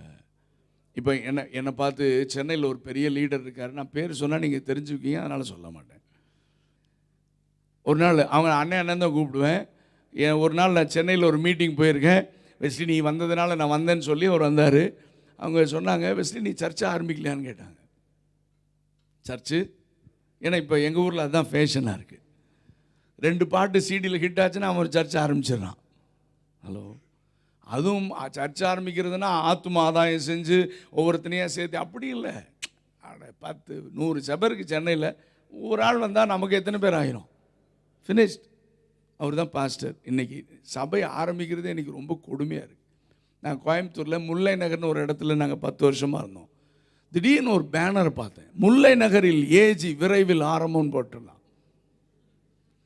அப்போது சீரியஸ்லி, அப்போது அங்கே ஏஜியோட ப்ரெஸ்பீட்டர் எனக்கு ரொம்ப க்ளோஸ், பாஸ்டர் சாமுவேல் டி. சாமுவேல்னு ரொம்ப சீனியர் மேன், இறந்துட்டாங்க, தேவராஜ்யத்துக்கு போயிட்டாங்க. அவரை பார்த்து கேட்டேன், ரொம்ப க்ளோஸ் எனக்கு, பாஸ்டர் கிருஷ்ணா ஸ்வீட்ஸ் ஆரம்பிக்கிற மாதிரி பேனர் போட்டிருக்காங்க பாஸ்டர், விரைவில். அந்த சபை இன்னைக்கு இல்லவே இல்லை. சும்மா அப்படி போர்டை பார்த்து 4 பேர் வந்தாங்கன்னா அவங்கள கூப்பிட்டு சபையை ஆரம்பிக்கலாமே, அந்த உணர்வோடு அந்த எண்ணத்தோடு அவங்க செஞ்சாங்க. ஆனால் அந்த சபை அங்கே இல்லவே இல்லை. ஆமீன். கவனிங்க. அப்போது இன்றைக்கி நிறைய நம்முடைய வாழ்க்கையில் அழைப்பில்லாமல் ஆமீன் திடீர்னு சபை ஆரம்பிக்கிற ஆமீன் இந்த காரியங்களெல்லாம் இன்றைக்கி எல்லா இடத்துலையும் தடுமாற பண்ணுகிறது. ஒரு தம்பிக்கிட்ட சென்னையில் ஊழியம் செய்கிறாரு. அவர் இன்டர்நேஷ்னல் தான் அப்படின்னு அவர் சொல்லிக்கிறாரு. ஏன்னா 2 கண்ட்ரி போன, துபாய் அபுதாபி வந்தால் நாங்கள்லாம் இன்டர்நேஷ்னல் தானே. Okay fine. அப்போது அவர்கிட்ட என் ஜான்ராஜ் பாஸ்டர் சிவகாசி உங்களுக்கு தெரிஞ்சிருக்கும், அவங்க தேவராஜ்யத்துக்கு போயிட்டாங்க. அவங்க சர்ச்சில் 3 நாள் கூட்டத்துக்கு போயிட்டு அவங்க பிள்ளைங்களோட உட்காந்து நாங்கள் சாப்பிட்டுட்டு இருக்கும்போது அவங்க பிள்ளைங்க ஒரு தம்பி சொன்னானே, நான் இந்த மாதிரி சென்னையில் கொஞ்சம் சபையை நடத்துகிற அவர் சந்தித்தோம். என் கசின் ஒருத்தன் சபையை ஆரம்பிக்கிறான். சரி சர்ச் நீங்கள் எப்படி பயனியர் பண்ணீங்க அப்படின்னு அவர்கிட்ட கேட்டுக்கலாம், எக்ஸ்பீரியன்ஸ் கேட்கலான்னா அவர் கேட்டார், உனக்கு பாட தெரியுமா? என்னையா சபையை ஆரம்பிக்க சொன்னால் பாட தெரியுமா? எப்படி சபையை டெவலப் பாட தெரியுமா? ஆமாம் தெரியும். உனக்கு எவ்வளோ காசு வச்சுருக்க, சொத்து விற்று இருக்கா, எல்லாத்தையும் விற்றுட்டு வந்து கான்சர்ட் நடத்து, ஒர்ஷிப் கான்சர்ட் நடத்து. என்னடா சர்ச் நடத்துறதுக்கு செம்ம மெத்தட் சொல்லி தர்றாரு. ஒன்ஸ் வர்ஷிப் நல்ல ஃபேமஸ் ஆயிரு, சர்ச் ஆரம்பிச்சிருந்தா எப்படி ஃபேமஸ் ஆகி சர்ச் ஆரம்பிச்சிருன்னு இந்த மாதிரி ஆட்டில் இன்றைக்கி வாலிபர்களுக்கு ரோல் மாடலாக இருந்தால் சபை நிலைமை எங்கே போகிறது பாருங்கள். ஏன் உட்காந்து அழைப்பை தெரிஞ்சுக்கோ, எந்த இடத்துக்கு கர்த்தரை அழைக்கிறாருன்னு தேவனிடத்தில் கன்ஃபர்மேஷன் வாங்கு. அது ஒரு ஆத்துமா இல்லைனாலும் அழைப்பை பெற்று நீ போய் அங்கே நிறங்கினா கர்த்தர் உன் மூலமாக திரள் ஆத்துமாக்களை தேவ ராஜ்யத்தில் சேர்ப்பார், சபையை கட்ட உன்னை பயன்படுத்துவார்னு சொல்லி தரணும் இல்லையா? இருக்கிறீங்களா இல்லையா? அந்த நாட்கள்லாம் பைபிள் காலேஜ் முடிச்சுட்டு வந்தாலும் தலைமை போதகரிடத்தில், அனுபவம் மிக்க பாஸ்டர்களிடத்தில் உட்கார்ந்து ஒரு சில மாதங்கள், ஒரு சில ஆண்டுகள் காரியங்களை கற்றுக்கொண்டு அந்த போதகரை ஜெபம் பண்ணி அனுப்புவது அவர் நல்ல ஸ்டாண்டர்டாக இருக்கும். நீங்கள் ஃபின்னி ஜோசப் அண்ணன் எனக்கு ரொம்ப நெருங்கமானவர். அவங்க அப்பா ஹென்ரி ஜோசப். ஒரு நாள் நான் அவங்க பாஸ்டர் ஹென்ரி ஜோசப் இருக்கும்போது அங்கே நான் போய் அவங்க வீட்டில் தங்கியிருந்தேன். அப்போது ஹென்ரி ஜோசப் உட்காந்துருக்காரு, ஃபின்னி ஜோசப் அண்ணன் அக்கா உட்காந்துருக்காங்க. அவங்க ஃபின்னி ஜோசப் அண்ணன் சொன்னாங்க, வெஸ்லி எங்கள் அப்பா என்னை படாத பாடப்படுத்தியிருக்காருன்னார். நான் சொன்னேன் என்னண்ணே அப்படின்னு. இல்லை என்னை யூகேக்கு அனுப்பிச்சார் பைபிள் காலேஜுக்கு. ஆனால் பைபிள் காலேஜெல்லாம் கோர்ஸ் எல்லாம் முடிச்சுட்டு 5 இயர்ஸ் கழிச்சுட்டு எங்கள் சர்ச்சுக்கு வரேன், போனோன்னே கலக்கலான்னு. ஆனால் எங்கள் அப்பா வந்த உடனே எனக்கு ஒரு சாட்சி கூட கொடுக்க நேரம் கொடுக்கல. ஆமீன். 1 வாரம் ஆச்சு, 2 வாரம் ஆச்சு, என்னடா எப்படா கொடுப்பாருன்னு முன்னாலே விசுவாசிகளோட விசுவாசியாக உட்காந்துருக்கிறேன். 1 வருஷம் ஆச்சு, 2 வருஷம் ஆச்சு, சொன்னார் 10 வருஷம். நல்லா கேளுங்க. இப்போ சர்ச்சுக்குள்ளேயே வந்தோன்னா மைக் எங்கன்னு கேட்குறான். அது ஷார்ஜாவில் இந்த மாதிரி மிடில் ஈஸ்டில் யூரோப்பில் ரொம்ப ஜாஸ்தி. மைக்கு கொடுக்கலையா பார்ப்பான், வேற பக்கத்து சர்ச்சுக்கு போயிடுவோம். ஏன்னா அங்கே மைக்கோட பாஸ்ட் நிற்கிறார். ஹலோ இருக்கிறீங்களா? இல்லை. அப்போ அந்த வியாதியிலிருந்து நமக்கு சுகம் கிடைக்கணும். அது ஒரு வியாதி தான். ஆமென். ஹல்லேலூயா. அல்லேலூயா. வராதுன்னு நினைக்கிறேன். நிறைய பேருக்கு இந்த பிரச்சனை. ஓகே கஷ்டப்படாதீங்க. அப்போ ஃபின்னி அண்ணன் சொன்ன, நீ ஃபின்னி ஜோசப் அண்ணன் போய் கேட்டு பாருங்க, 10 வருஷம் ஒரு டெஸ்டிமனி கூட கொடுக்க விடலையா. ஹலோ, இங்கெல்லாம் வாய்ப்பே இல்லைல்ல. ஆமாம், பாஸ்டர் சிலுவையில் அரைஞ்சிடுவீங்க நீங்கள். ஆமாம். ஸோ அவர் ஹென்ரி ஜோசப் உட்காந்து பார்த்துட்டே இருந்தாங்க. அவர் சொன்னாங்க 10 வருஷம் கல்யாணம் வேறு ஆயிடுச்சான். கல்யாணம் வேறு ஆயிடுச்சு, மைக்கு கொடுக்க மாட்டேங்கிறாரு, பிரசங்கம் பண்ண சாட்சி சொல்ல டைமே கொடுக்கல. அப்புறம் பயங்கர கோபமாகி சண்டை போட்டாங்க. எதுக்காக என்ன பைபிள் காலேஜ் அனுப்பிச்சு ஏன் ஒரு சாட்சி கொடுத்தீங்களா, ஒரு ஷேரிங் கொடுத்தீங்களா? அவர் கேட்டாரா, நான் எது கொடுக்கணும்? என்ன சொன்னாரா, நான் எது கொடுக்கணும்? உனக்கு அழைப்பு இருந்துச்சுன்னா போய் அதை ப்ரூவ் பண்ணுனாராம். இது ஏன் அழைப்பின் பேரில் கர்த்தர் எனக்கு கொடுத்த தரிசனத்தின் பேரில் ஆரம்பித்த ஊழியம் நான் செய்கிறேன். உனக்கு அழைப்பு இருந்தால் நீ போய் ப்ரூவ் பண்ணுனாராம். அன்னைக்கு அவர் வெளியே போய் ஆரம்பித்த சபை தான் இன்னைக்கு வரைக்கும் அவர் நடத்திட்டு இருக்கிறார். அப்போ சொன்னேன், அண்ணே இதைத்தானே இன்றைக்கி அடுத்த ஜெனரேஷனுக்கு சொல்லிக் கொடுக்கணும், ஏதாவது பண்ணுங்கண்ணே, நானும் கூட நிற்கிறேன். ஏதாவது இந்த பெண்டிகாஸ்டல் எக்ஸ்பீரியன்ஸ் ஏன்னா இப்போ இருக்கிற ஜெனரேஷனுக்கு இந்த கிளாரிட்டியெல்லாம் இல்லை அப்படின்னு அவங்ககிட்ட சொல்லியிருக்கிறேன். நல்ல கவனிங்க. அப்போது ஏன்னா என் வாழ்க்கையில் தேவ சித்தத்தை செய்யணுன்றதில் ஆண்டவர் ரொம்ப அவர் சரியாக இருக்கிறாங்க. நல்ல பரிசுத்தவான்களும் அதில் கவனமாக இருப்பார்கள். நம்ம வாழ்க்கையில் தேவ சித்தம் செய்ய நம்மை முழுமையாக ஒப்பு கொடுக்க கர்த்தர் நமக்கு கிருபை செய்வாராக. சரி, தேவ சித்தம் அப்படின்னு சொன்னால் அதில் நம்மை கொண்டு நமக்கு எல்லாருக்குமே கர்த்தர் ஒரே கிருபையை தரவில்லை. எல்லாருக்கும் வித்தியாசமான கிருபைகளை தந்திருக்கிறார். ஒருத்தருக்கு பாடுற கிருபை தந்திருக்கலாம், ஒருத்தருக்கு மியூசிக் ப்ளே பண்ணுற கிருபை தந்திருக்கலாம், ஒருத்தருக்கு திறப்பில் நின்று செபிக்கிற கிருபையை தந்திருக்கலாம், ஒரு சிலர் விசாரிக்கிறதுக்கு பர்சனல் எவாஞ்சலிசம். ஒருவேளை நிறைய பேர் ஸ்டேஜில் மைக்கு பிடிச்சி ஒரு சிலர் பேச மாட்டாங்க, ஆனால் பர்சனல் எவாஞ்சலிசம் ரொம்ப சக்ஸஸ்ஃபுல்லாக செய்வாங்க. தனிப்பட்ட சுவிசேஷத்தை சொல்லி ஒரு ஆத்மாவை ஆண்டவர்கள் நடத்துவதற்கு அவங்கள மாதிரி நம்ம கூட பண்ண முடியாது. ஆனால் அவங்க ஸ்டேஜ் மைக்கு பிடிச்சி ஒன்றும் பண்ண முடியாது. எது பெருசு எது சின்ன ஊழியெல்லாம் கிடையாது.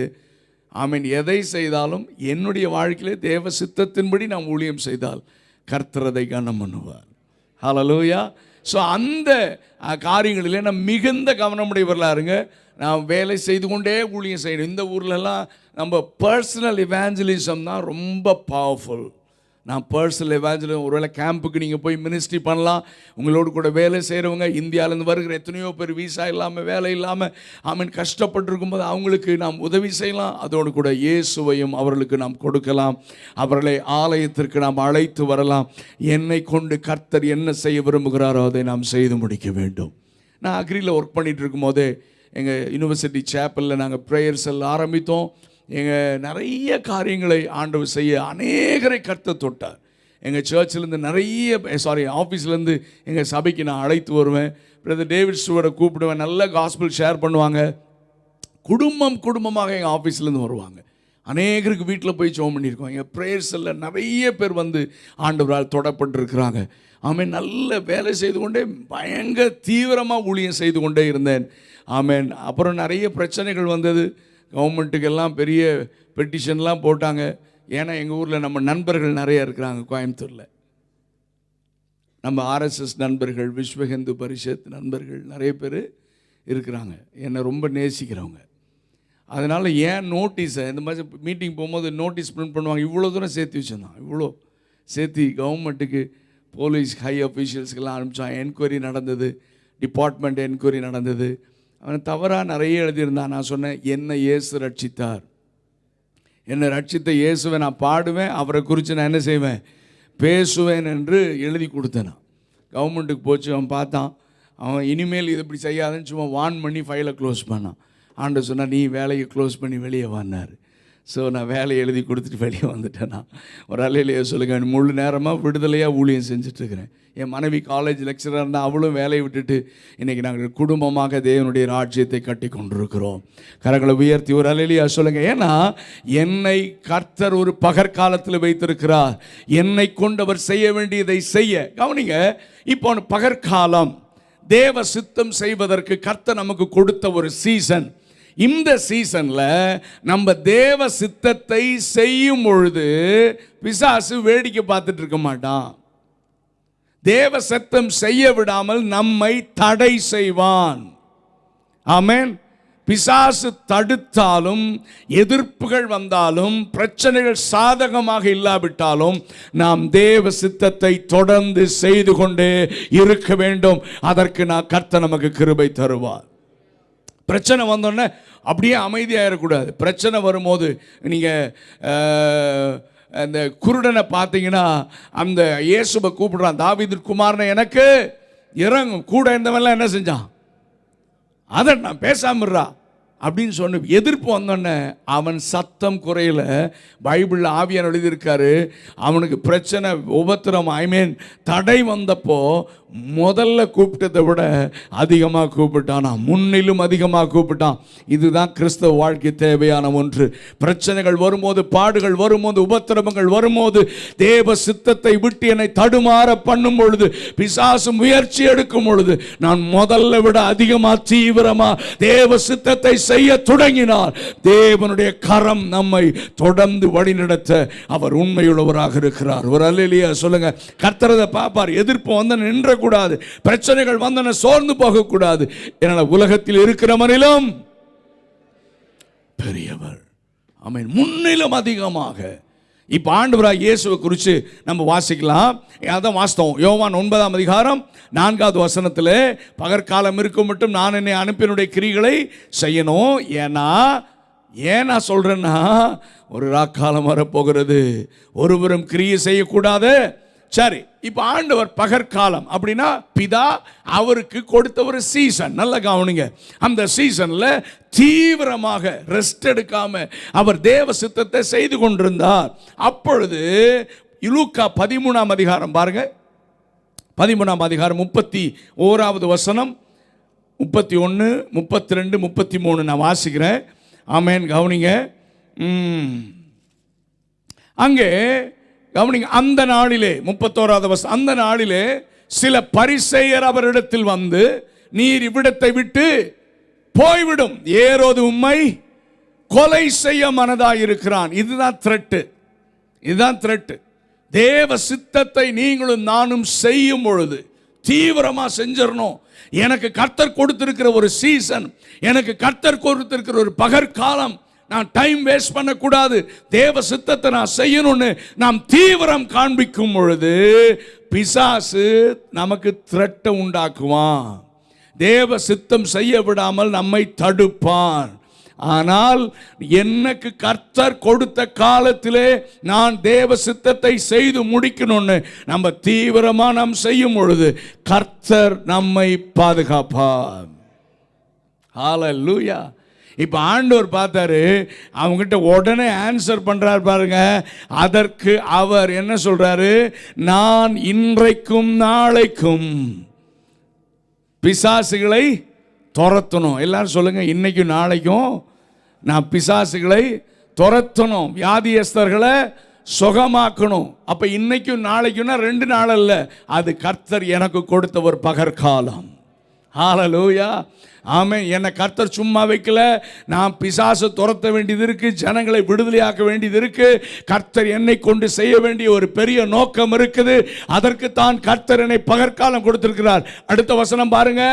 இன்னைக்கும் சொல்லுங்க, நாளைக்கும் மறுநாளைக்கும் நான் நடமாட வேண்டும். நம்புறவங்க மட்டும் உங்க வலது கரத்தை உயர்த்தி இதை அறிக்கை செய்ய கேட்கிறேன். அறிக்கை செய்ய. இன்னைக்கும் சொல்லுங்க சத்தமா, நாளைக்கும் மறுநாளைக்கும் நான் நடமாட வேண்டும். நம்புறவங்க ஒரு அல்லேலூயா சத்தமா சொல்லுங்க.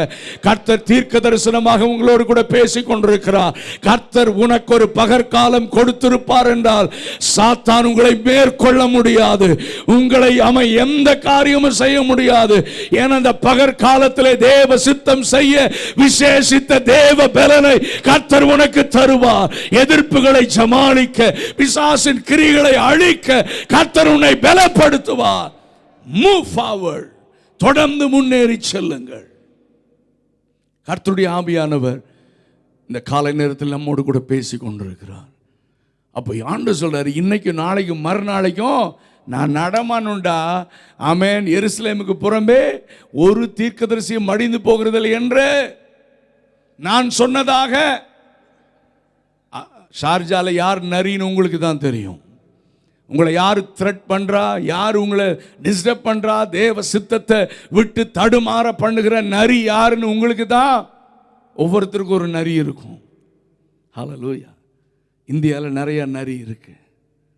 ஹல்லேலூயா. அப்போ ஊழியத்தை செய்யக்கூடாது, அதை பண்ணக்கூடாது, இதை பண்ணக்கூடாது, இனிமேல் செய்ய சொல்லக்கூடாது, அதெல்லாம் நரி தான். ஆமென். ஆமாம், சபையை மூடு, அதை பண்ணு, இதை பண்ணு, எல்லாம் நரி தான். ஆமென். பிசாசு அநேக நரிகளை எழுப்பி தேவ திட்டத்தை செய்ய விடாமல் நம்மை தடுக்க முயற்சிப்பான். ஆனால் இயேசு சொன்ன ஒரே பதிலை தான் நம்மளும் சொல்லணும். ஆமென். எனக்கு கர்த்தர் ஒரு பகற்காலத்தை கொடுத்துருக்காரு. ஆமென். அந்த பகற்காலத்தில் தேவ சித்தத்தை செய்கிறதுலேருந்து எவனும் யாரும் எந்த நரியும் என்னை தடுக்க முடியாத. நம்புறவங்க மட்டும் கரங்களை உயர்த்தி சத்தமா ஆண்டவரை மகிமைப்படுத்துங்க பார்க்கலாம். ஹல்லேலூயா, ஹல்லேலூயா.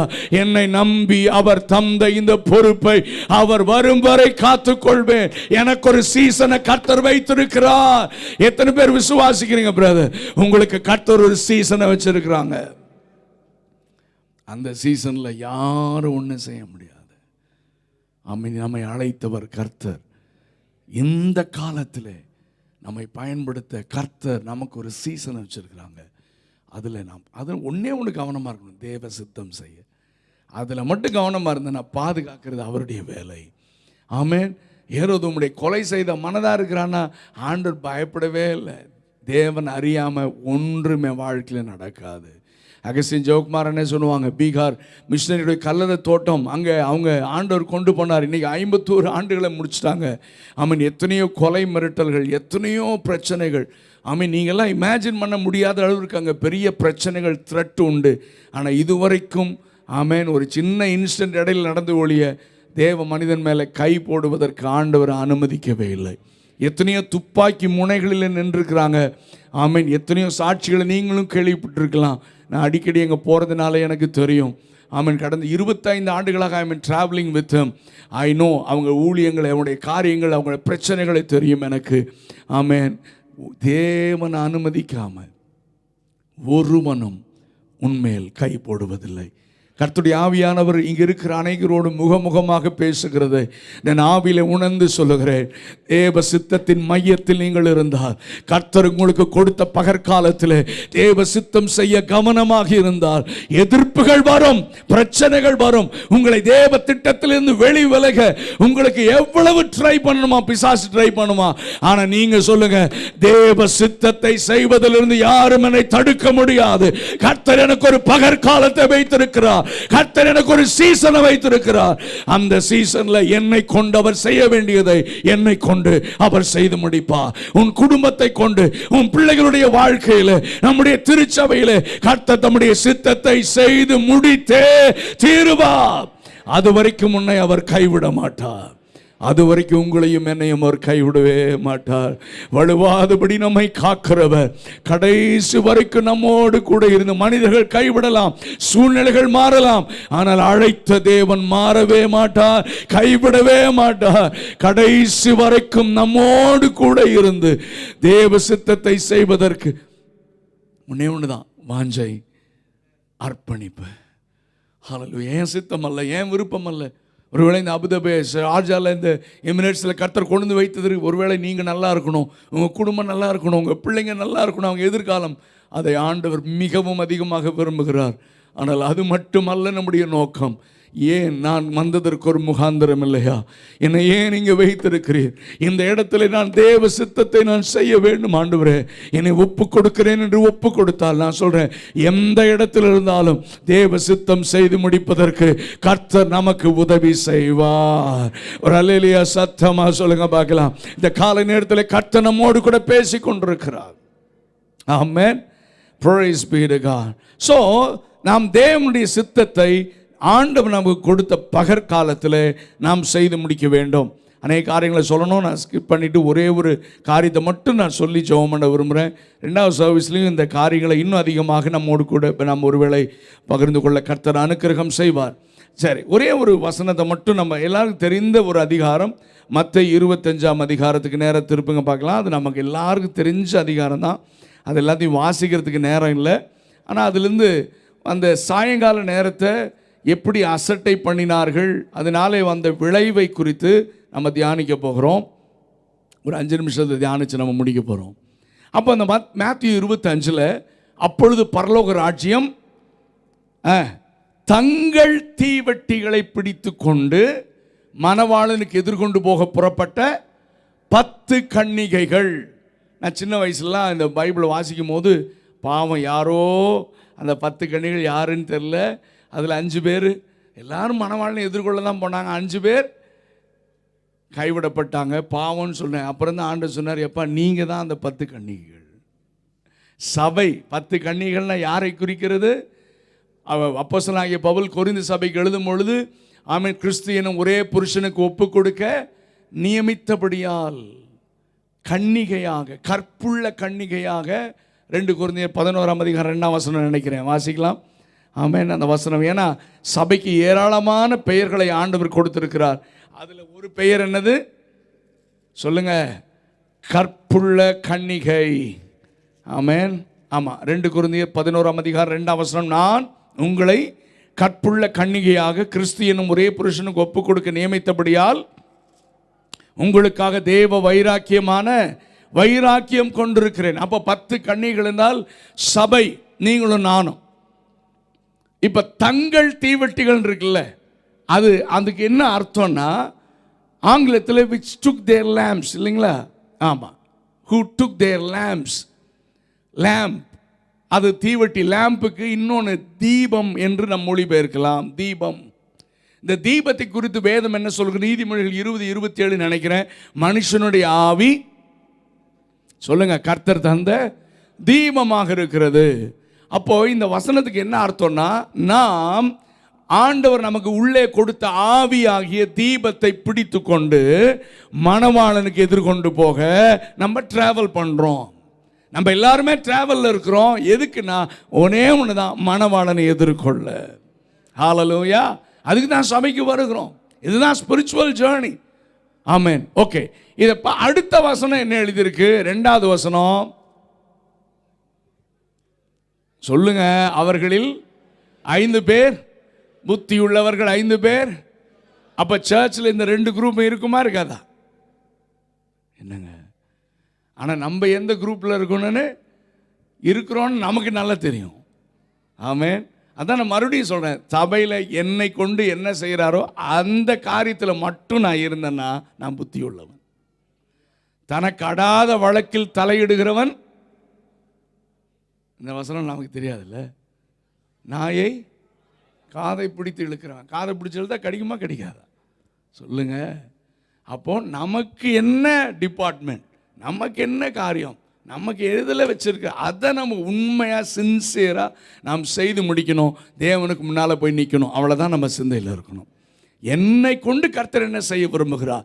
ஸோ அதுதான் புத்தியுள்ளவர்கள், தேவ சித்தம் செய்ய பரிபூர்ணமாக ஒப்பு கொடுத்தவர்கள்.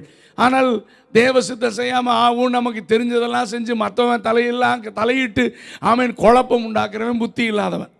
இந்த மாதிரி நிறைய நம்ம இது சொல்லுவோம். புத்தி இல்லாத ஒரு லிஸ்ட்டில் பெரிய லிஸ்ட்டே இருக்குது. அதெல்லாம் தியானிப்பதற்கு நேரம் இல்லை. இப்போ இதை நம்ம இந்த அதிகாரத்தை நாம் வாசித்தா அங்கே 5 புத்தியுள்ளவர்கள், அவர்கள் தீவட்டிகள் எரிந்து கொண்டிருந்தது, எண்ணெயும் வச்சுருந்தாங்க. தீபம் ஆவின்னு சொன்னேன். அந்த தீபம் எரிய வேண்டுமானால் என்ன வேணும்? எண்ணெய். எண்ணெய் யாரை குறிக்கிறது? பரிசுத்த ஆவியானவர். அப்போது உள்ளான மனிதன், நம்முடைய ஸ்பிரிட் மேன் எரிந்து பிரகாசிக்க வேண்டும். அதைத்தான் யோவான் ஸ்நானகனை குறித்து கர்த்தர் சொல்லுகிறார். அப்படின்னு கொஞ்ச நாள் வாழ்ந்தான், ஆனால் எரிந்து பிரகாசிக்கிற விளக்காக இருந்தான். அல்லேலூயா. ஸோ கவனிங்க, இப்போது இந்த 5 புத்தி இல்லாதவர்கள், அவங்களுக்கு ஒரு நல்ல சீசனை கர்த்தர் கொடுத்திருந்தார். எபேசியர் 5:18 துன்மார்க்கத்திற்கு ஏதுவான மதுபான வெறி கொள்ளாமல் நீங்கள் ஆவியினாலே நிறைந்து என்று எழுதப்பட்டிருக்கு. அப்போ ஆவியானவரை பெற்றுக்கொள்ள அனுபவம் வேறு, ஆவியிலே நிறைந்து வாழ்கிற அனுபவம் வேறு. ரோமர் 8:14 எவர்கள் தேவனுடைய ஆவியினால் நடத்தப்படுகிற, அப்போ ஆவியினால் நடத்தப்படுகிற அனுபவம் வேறு. நிறைய பேர் சொல்கிறாங்க எல்லாம் அந்த காலத்தில். நோ, இந்த காலத்தில் இப்போ எப்படி இருக்கீங்க சொல்லுங்கள். நான் பழைய கதை பேசுகிற ஆள் கூட நம்ம டைம் ஸ்பெண்ட் பண்ணக்கூடாது, அது ஒரு வியாதி. அந்த காலத்தில் வேறு ஆவியானவர், இந்த காலை சொன்னால் அதே பலன் இன்றைக்கும் எனக்கு இருக்கிறது. அந்த காலத்தில் செஞ்சோம். இன்றைக்கி நிறைய ஊழியக்காரங்களை பார்க்குறோம். முதல்லாம் பிரதர் அவர் வல்லமையாக பயன்பட்டார், இப்போ பாவம் ஒன்றுமே. நான் ஜோம்னு ஆண்டவரே அந்த லிஸ்ட்டில் என் பேர் மட்டும் வந்துடக்கூடாது. அதனால தான் ஃபாதர் பண்ணாங்க, எரிந்து கொண்டே இருப்பேன் என் ஜீவன் பிரியும் வரை. அந்த தீர்மானத்தோடு நாம் தொடர்ந்து செல்ல கர்த்தர் நமக்கு அனுக்கிரகம் செய்வாராக. அப்போ கவனிங்க, ஒரே ஒரு காரியத்தை நான் சொல்லி ஜெபிக்கிறேன். ஆமென். இந்த சாயங்கால நேரத்தில் இந்த ஸ்லாக்னஸ் இருக்கும், அஜாக்கிரதை. நான் வீட்டில் சொல்லுவாங்க சீக்கிரம் போங்க, அது வாங்கிட்டு வாங்க, டைம் ஆயிரும். நம்ம ஊரில் இங்கே தான் விடிய கடை வச்சுருக்கீங்க. நம்ம ஊரில் சொல்லுவாங்க சீக்கிரம் போய் பால் வாங்கிட்டு வாங்க, கடை சாத்திடுவான், இல்லை மாவு வாங்கிட்டு வாங்க. நம்பாள் சொல்லுவார், இப்போ தான் 7:30 ஆச்சு, இன்னும் கடை இருக்கும், அதெல்லாம் ஒன்றும் மாவெல்லாம் இருக்கும் அப்படின்னு மெதுவாக 8 மணிக்கு போயிட்டு வெறும் பையோடு வருவார். ஏன்னா மாவு தீர்ந்துருச்சு. இதுதாங்க ஸ்லாக்னஸ். அப்போது இந்த சாயங்காலம் நம்மளை ரொம்ப ஏமாத்திரும். ஆமென். வெளிச்சம் இருக்கிற மாதிரியே இருக்கும், திடீர்னு இருட்டாயிரும். ஆண்டவர் என்ன சொல்கிறாங்கன்னா, இருட்டு வர்றதுக்கு முன்னால் ப்ரிப்பேர் யுவர் செல்ஃப். அந்தகாரம் வர்றதுக்கு முன்னால் செய்ய வேண்டியதை செஞ்சிரு. அதாவது பகற்காலன்றது ஒரு பெரிய சீசன். ஒருவேளை இந்த பகற்காலத்தில் நம்ம அஜாக்கிரதையாக விட்டுருந்தா கூட கர்த்தர் நமக்கு ஒரு கிரேஸ் பீரியட் கொடுக்குறாரு. அதுதான் சாயங்காலம். ஹல்லேலூயா. அந்த சாயங்காலத்திலேயாவது தேவ சித்தத்தை நாம் செய்து முடித்து விட்டால் தைரியமாக மணவாளனை எதிர்கொள்ளலாம். கண்களை மூடி ஜெபிக்கலாம். ஆண்டவரே, இந்த நல்ல காலை நேரத்தில் எங்களோடு கூட பேசி கொண்டிருக்கிறீங்க. பகற்காலத்தை குறித்து மிக தெளிவாக பேசுனீங்க.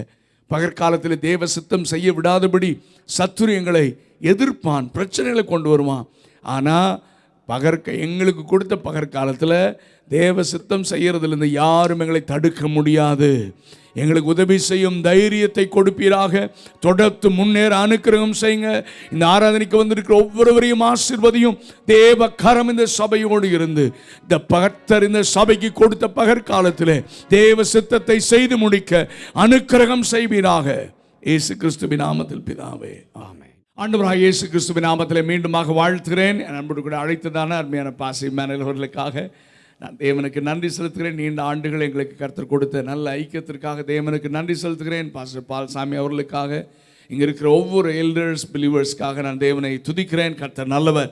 தேவனுடைய வார்த்தைக்கு நேராக நான் உங்களை அழைத்து செல்ல விரும்புகிறேன். காலையிலே நான் முதல் சர்வீஸில் பேசின செய்தியை நான் உங்களுக்கு சொல்லிவிட்டு தொடர்ந்து நான் உங்களோடு கூட பேச கர்த்தர் கிருபை செய்வாராக. அதற்கு ஆதாரமாக மத்தேயு 14வது அதிகாரம் 15வது வசனம். சாயங்காலமான போது அவருடைய சீஷர்கள் அவரிடத்தில் வந்து, இது வனாந்தரமான இடம், நேரமும் ஆயிற்று, ஜனங்கள் கிராமங்களுக்கு போய் தங்களுக்கு போஜன பதார்த்தங்களை கொள்ளும்படி அவர்களை அனுப்பிவிட வேண்டும் என்றார்கள். இந்த சாயங்காலமான போது என்கிற வார்த்தையை தான் இன்றைக்கு நான் உங்களோடு கூட பேச விரும்புகிறேன். when evening comes, சாயங்காலமான போது, இந்த வார்த்தையை தான் நம்ம தியானிக்க போகிறோம். ஒருவேளை இந்த சாயங்காலம் என்பது 24 மணி நேரத்தில் ஒரு குறிப்பிட்ட நேரமாக இருந்தாலும், இந்த வசனத்தை தியானிக்கும் போது கர்த்தர் எனக்கு உணர்த்தின ஒரு காரியம், நீங்களும் நானும் வாழ்கிற இந்த நாட்கள் ஒரு சாயங்கால காலமாக இருக்கிறது. It's a season. Amen. சாயங்காலமாக இருக்கிறது. நீங்க 110வது சங்கீதம் 3வது வசனத்தை நீங்கள் வாசித்து பாருங்கள். அது இந்த நாட்களுக்குரிய ஒரு தீர்க்க தரிசனமான ஒரு வசனம் என்பதை நான் அறிந்திருக்கிறேன். 110:3 யாராவது வாசிங்கள். அப்படிங்க, உம்முடைய பராக்கிரமத்தின் நாளிலே உம்முடைய ஜனங்கள் மனப்பூர்வமும் பரிசுத்த அலங்காரம் உள்ளவர்களுமாய் இருப்பார்கள். விடியற்காலத்து கற்பத்தில் பிறக்கும் பனிக்கு சமானமாய் உம்முடைய யவன ஜனம், அதை ஆங்கிலத்தில் யூத் என்று எழுதப்பட்டிருக்கிறது, ஒரு கூட்ட வாலிபர்கள் உமக்கு பிறப்பார்கள். உம்முடைய பராக்கிரமத்தினாலே, கர்த்தருடைய நாள் பராக்கிரமத்தினால் என்று சொன்னால் எல்லாம் ஆண்டுடைய வருகையின் நாட்களை தான் குறிக்கிறது. இந்த சீசன்ல ஆண்டவர் சொல்றார், ஒரு விடியற்காலத்து கற்பம். விடியற்காலத்து கற்பத்தை கொஞ்சம் யோசித்து பாருங்க பார்க்கலாம். விடியற்காலம், யாராவது உடம்பு சரியில்லை, ஒரு சில பாரங்கள். பாஸ்டர் சொன்னாங்க, நேற்று ஒரு பயங்கரமான பாரம், என்னுடைய பிள்ளைகள் வஞ்சிக்கப்பட்டு விட போகக்கூடாது, என்னுடைய வாலிப பிள்ளைகள் சத்தியத்தில் நடத்தணும், நடக்க வேண்டும். தவறான காரியங்கள் இன்னைக்கு யாருக்கும் டிசைன் பண்ண தெரியல. இன்னைக்கு வெளுத்ததெல்லாம் பாலுன்னு நம்புகிற ஒரு ஆவிக்குரிய உலகத்தில் நம்ம வாழ்கிறோம். நாங்கள்லாம் இத்தனை ஆண்டுகள் நாங்கள் பார்க்குறோம், நாங்கள் நாங்கள் அதாவது என்ன சொல்கிறது, ரோல் மாடலாக வச்சுருந்த அநேகர் இன்றைக்கு டாக்டரில் தடுமாறுறாங்க.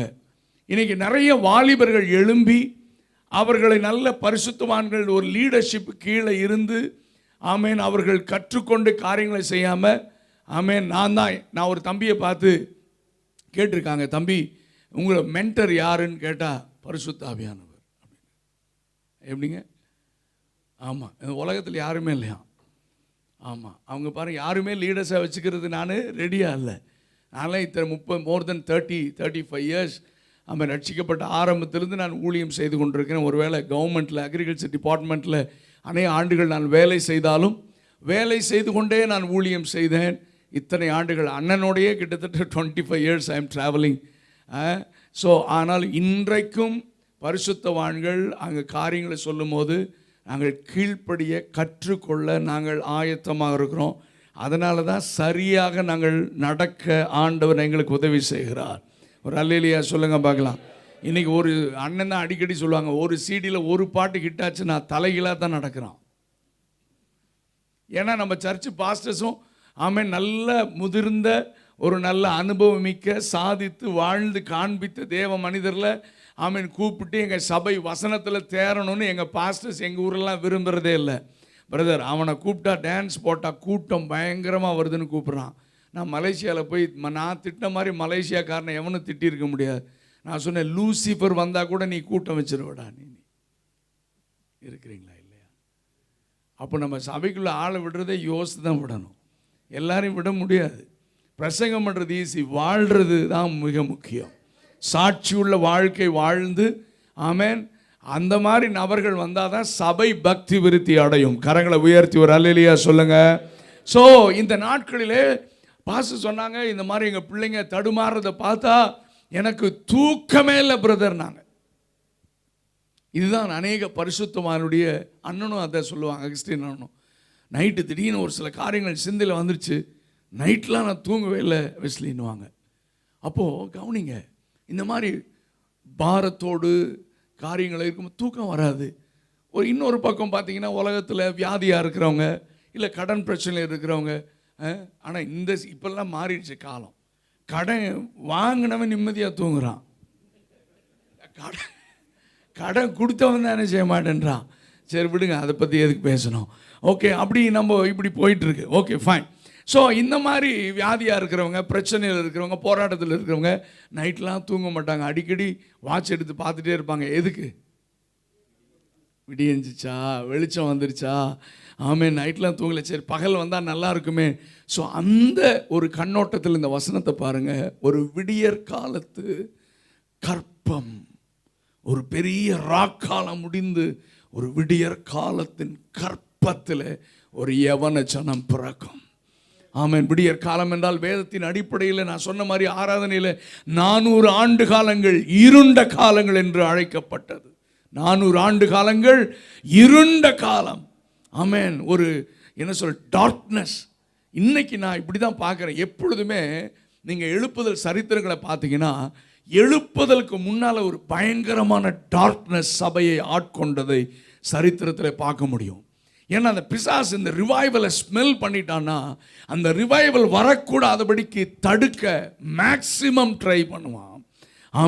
ஆவிக்குரிய ஜனங்களை, விசுவாசிகளை சோர்வடைய செய்து, ஊழியர்களை, வாலிபர்களை, விசுவாசிகளை தவறான உபதேசத்திற்கு நேராக, ராங் பிராக்டிஸஸ்க்கு நேராக அனுப்பி வசனத்தை குழப்பி எல்லாரும் இன்னைக்கு நிறைய பேர் குழப்ப நிலையில் தான் இருக்கிறார்கள். எது குழம்பணும்? நம்ம கையில் தான் பைபிள் இருக்குல்ல, நம்ம கூட தான் பரிசுத்த ஆவியானவர் இருக்கிறார்ல, சகலத்த சத்தியத்தையும் நமக்கு போதிக்கிறவர். நீங்கள் வானத்திலிருந்து தூதனே இறங்கி வந்து சொன்னாலும் பைபிளை செக் பண்ணுங்க. இன்னைக்கு யாரோ கர்த்தர் சொல்றாருன்னா அப்படியான்னு பின்னாலே போயிடுறோம். நம்ம பைபிளில் இருக்க ஆதாரம், பைபிளில் இல்லாத ஒன்றை ஆண்டவர் பேச மாட்டார். ஆமேனே சொல்ல மாட்டேன்றீங்க. உங்களுக்கு டவுட்டா இருக்குன்னு அர்த்தம். நான் சொல்றது உங்களுக்கு விளங்குதா இல்லையா? வேதத்தில் இல்லாத ஒன்றை ஆண்டவர் பேச மாட்டார். நம்புறவங்க மட்டும் கரங்களை உயர்த்தி ஒரு ஹல்லேலூயா சொல்லுங்க பார்க்கலாம். வேதத்தில் இல்லாத சத்தியங்கள். ஏன்னா நான் இங்கே வந்து நின்றுட்டு வசனத்தை பேசாமல் சொந்த அனுபவங்களை நான் அதிகமாக சொல்லுங்க. சொந்த அனுபவம்னா சாட்சியெல்லாம் சொல்கிறது இல்லை. அதாவது இந்த பார்த்த தரிசனம், நான் அங்கே போனேன், 3ஆம் வானம், நீ எந்த வானத்துக்கு போனேன்னு வசனத்தை பேசுகிறான்னு சொல்லணும். சரி, பைபிள்லேயே இல்லை. இவர் பிதாவை போய் பார்த்தேன், இயேசுகிட்ட டீ சாப்பிட்டு வந்தேன், அங்கே ஆலோசனை சங்கத்தில் உட்காந்து நானும் அட்வைஸ் பண்ணிட்டு வந்தேங்கிறான் துணிகரமாக. நம்மளால் பார்க்குறேன், இவர் அடிக்கடி பரலோகம் போகிறாரா, பேசாமல் இவர் கட்சியில் சேர்ந்துட்டா நம்மளும். அவர் போகிற பரலோகமே வேறு, பைபிளில் சொன்ன பரலோகம் இல்லை. ஹல்லேலூயா. பைபிளில் என்ன இருக்குது? இயேசு கிறிஸ்துவுக்கு அடுத்தபடியாக யார் தான்? பைபிளில் பவுல். அவரே தன்னுடைய அனுபவத்தை ரொம்ப கேர்ஃபுல்லாக, இடர்கள் உண்டாயிடக்கூடாது, தன்னை உயர்த்திடக்கூடாதுன்னு கேர்ஃபுல்லாக சொல்கிறாங்க. அதைத்தான் நம்ம வேதத்தில் பார்க்கிறோம். அப்படிப்பட்ட பரிசுத்தவான்களை நாம் பின்பற்ற கர்த்தர் நமக்கு உதவி செய்வாராக. ஓகே, கவனிங்க. அப்போது இந்த சாயங்காலம், இந்த விடியற் காலத்தை நான் சொன்னேன், விடியற் காலத்து கற்பத்தில் அப்படின்னா நியூ ரிவைவல் எரா. அதில் விடியற் காலத்து கற்பத்தில் பிறந்தவர்கள் தான் பைபிள் நிறைய பார்க்குறோம். மோசே கூட விடியற் காலத்து கற்பத்தில் பிறந்தவன் தான். 400 ஆண்டுகள் ஹல்லேலூயா அடிமைத்தனத்தில் இருப்பார்கள், அவர்களை நான் விடுவிப்பேன் என்று ஆண்டவர் சொன்னதற்கு அடையாளமாக மோசேயை கர்த்தர் பிறக்க வைத்தார். ஒரு எப்பொழுது விடுதலை வரும்? ஆபிரகாமுக்கு கர்த்தர் கொடுத்து சொன்ன வார்த்தைகள் நிறைவேறிவிட்டதே, இப்பொழுது விடியுமா, எழுப்புதல் வருமா என்ற ஏக்கத்தோடு கூட 400 ஆண்டு காலங்கள் இருண்ட காலமாக இருந்தது. பிரத்யட்சமான தரிசனம் இல்லை, தேவாலயத்திலே கர்த்தருடைய வல்லமை இல்லை, காத்து கொண்டிருந்தார்கள். அப்பொழுதுதான் சகரியா எலிசபெத்தை கர்த்தர் தெரிந்தெடுத்து அவர்களுக்கு யோவான் ஸ்நானகனை கொடுத்து ஆண்டவருடைய முதலாம் வருகைக்கு வழியை ஆயத்தப்படுத்த 400 ஆண்டுகள் கழித்து ஒரு வாலிபனை கர்த்தர் தெரிந்து கொண்டார். இன்றைக்கும் கர்த்தர் 2வது வருகைக்கு வழியை ஆயத்தப்படுத்த ஒரு சிலரை கர்த்தர் தேடிக்கொண்டே இருக்கிறார். நீங்க throughout the பைபிள் பார்த்தீங்கன்னா ஆண்டவர் தேடிக்கொண்டே இருக்கிறார். சீசனை மாத்திரத்துக்கு, இருண்ட காலத்திற்கு ஒரு முற்றுப்புள்ளி வைப்பதற்கு ஆண்டவர் விடியற் காலத்து கற்பத்தில் ஒரு சிலரை கர்த்தர் எழுப்புகிறார். அந்த வரிசையில் நீங்களும் நானும் இருக்க வேண்டும் என்று கர்த்தர் விரும்புகிறார். நான் அடிக்கடி என் ஜெபத்தில் சொல்லுவேன், ஆண்டவரே, எழுப்புதலை வேடிக்கை பார்க்கிற கூட்டத்தில் நான் இருக்க மாட்டேன், எழுப்புதலுக்கு காரணமாக இருக்கிற கூட்டத்தில் நான் இருக்க விரும்புகிறேன். என்னோடு கூட சேர்ந்து எத்தனை பேர் நான் இருக்கிற என் குடும்பத்தில், எங்கள் சபையில், ஆண்டவரே, நான் எழுப்புதலுக்கு காரணமாக, I want to be the channel of revival. ஆண்டவரே, என்னை அப்படி மாற்றும். ஸோ இந்த வசனத்திற்கு நேராக உங்களை அழைக்கிறேன். சாயங்காலம் ஆன போது, சாயங்காலம் என்பது ஒரு சீசன். ஆமென். இந்த நாம் வாழ்கிற இந்த சீசன் ஒரு ஈவினிங் சீசன். நான் ஃபர்ஸ்ட் சர்வீஸில் சொன்னேன், சாயங்காலம் 3 மணிக்கு ஆரம்பிக்கிறது. 3 மணியில் 2 பார்ட்டாக ஈவினிங்கை பிரிக்கலாம். 3 to அதில் சூரியன் அஸ்தமிக்கிற வரைக்கும் ஒரு பார்ட், அதுக்கப்புறம் இருள் கவுகிற வரைக்கும் செகண்ட் பார்ட். இந்த அதிகாரத்திலே இந்த 2ஐயும் ஆண்டவர் சொல்லுகிறத நம்ம பார்க்குறோம். இப்போ 23வது வசனம், அவர் ஜனங்களை அனுப்பிவிட்ட பின்பு தனித்து ஜெபம் பண்ண மலையின் மேல் ஏறி சாயங்காலமான போது அங்கே தனிமையாக இருந்தார். 15வது வசனத்தில் ஒரு சாயங்காலமான போது சீஷர்கள் வந்து சொன்னாங்க, இவங்களுக்கு சாப்பாடு நம்மளால் கொடுக்க முடியாது, வனாந்தரமான இடம், தயவு செஞ்சு பிரசங்கத்தை முடித்து வீட்டுக்கு அனுப்பிச்சி விடுங்க, நம்ம போய் ஏதாவது வழியை பார்ப்போம்னு சொல்கிறான். இயேசு சொன்னார், இவர்களுக்கு நாமே என்ன செய்யணும்? சாப்பாடு கொடுக்கணும். அதுக்கப்புறம் இருக்கிறத ஆசீர்வதித்து எல்லாருக்கும் ஆண்டவர் கொடுத்தார். அதற்கு பிறகு ஜனங்கள் திருப்தியாகி வீட்டுக்கு போயிட்டாங்க, சீஷர்கள் அக்கறைக்கு போயிட்டாங்க. ஆனால் இயேசு அந்த சாயங்காலத்தில் பிதாவோடு கூட தனிமையாக இருந்தார் தன்னுடைய நேரத்தை. அப்போது இந்த ஈவினிங் சீசன் என்பது நாம் தேவனோடு நெருக்கமான உறவை ஏற்படுத்தி கொள்ள வேண்டிய ஒரு சீசன். நம்முடைய வாழ்க்கையிலே ஜெபத்தை அதிகரிக்க வேண்டிய ஒரு காலம். தேவனோடு நெருங்கி நடக்கிற அனுபவத்தை நாம் ஜாக்கிரதையாக நாம் கை கொள்ள வேண்டிய ஒரு காலம். ஏனென்றால் அதே அதிகாரத்தில் அக்கறைக்கு போகிறோன்னு போன ஆட்கள் ஒருவேளை இயேசுவே அவங்கள அனுப்பித்தாலும் அவன் அக்கறைக்கு போய் சேரல, கடல் கொந்தளித்து பெரிய பிரச்சனையில் மாட்டிக்கொண்டாங்க. ஆனால் அந்த சாயங்காலத்தை தேவனோடு டைம் ஸ்பெண்ட் பண்ணுறதில் ஸ்பெண்ட் பண்ணிவிட்டு அவர் போகிறாரு. எந்த இருளின் அதிகாரமாக இருந்தாலும், எந்த பிரச்சனைகளாக இருந்தாலும், அந்த சூழ்நிலையை எந்த ஒரு மனிதன் தைரியமாக எதிர்கொள்வான் என்றால் அவனுக்கு கொடுத்த சாயங்காலத்தில் அந்த சாயங்கால நேரத்தை மிக கவனமாக பிரயோஜனப்படுத்தினவன் எந்த சூழ்நிலையிலும் அவன் பதறாமல் தைரியமாக இருப்பான். ஏனென்றால் அவனுக்கு தெரியும், என்னோடு கூட கர்த்தர் இருக்கிறார், எனக்கு அவர் வழக்காடுவார், எனக்காக அவர் யுத்தம் பண்ணுவார், நீங்கள் அமர்ந்திருந்து நானே தேவன் என்பதை அறிந்து கொள்ளுங்கள். ஆமென். ஸோ ஆண்டவரோடு நாம் எந்த அளவிற்கு, நான் கிறிஸ்தவ வாழ்க்கையை, எனக்கும் ஆண்டவருக்கும் இருக்கிற உறவு தான் கிறிஸ்தவ வாழ்க்கை. ஆமென். மற்றவர்களை சார்ந்து வாழ்கிற வாழ்க்கை நம்ம வாழக்கூடாது. இயேசு கிறிஸ்துவை மட்டும் தான் நாம் சார்ந்து வாழ வேண்டும். ஆமென். இந்த நாட்களில் நிறைய கிறிஸ்டியானிட்டியில் டீவியேஷன். ஆமென். உங்களுக்கு ஏதாவது பிரச்சனை இருந்தால் எனக்கு எழுதுங்க, நான் தூங்காமல் ஜெபம் பண்ணுறேன், காணிக்கை மட்டும் கொடுத்துருங்கன்றான். நம்ம பார்க்குறேன், நல்ல ஸ்கீமாக இருக்கு, நம்ம எதுக்கு ரிஸ்க் எடுத்துட்டு ஒரு காணிக்கையை தட்டி விட்டுருவோம், அவர் தூங்காமல் என்ன செய்வார்? சொல்லுங்கள், இருக்கிறீங்களா இல்லையா? கொடுமையாக இருக்குது. எவ்வளோ காலமாக கிறிஸ்தவம் டீவியேட் ஆகிட்டு போயிட்டுருக்கு. எங்கள் அம்மாவுக்காக தேவனை துதிக்கிறேன். 84 இயர்ஸ் ஸ்டில் அவங்க இருக்கிறாங்க. அவங்கனால தான் நான் உயிரோடு இருக்கேன், அவங்க ஜெபத்தினால தான். ஆமாம். சின்ன வயசில் ஸ்கூலுக்கு போகும்போது ஏதாவது வயிறு வலிக்கும், ஏதாவது கண்டதையும் சாப்பிட்டா என்ன செய்யும் சொல்லுங்கள்?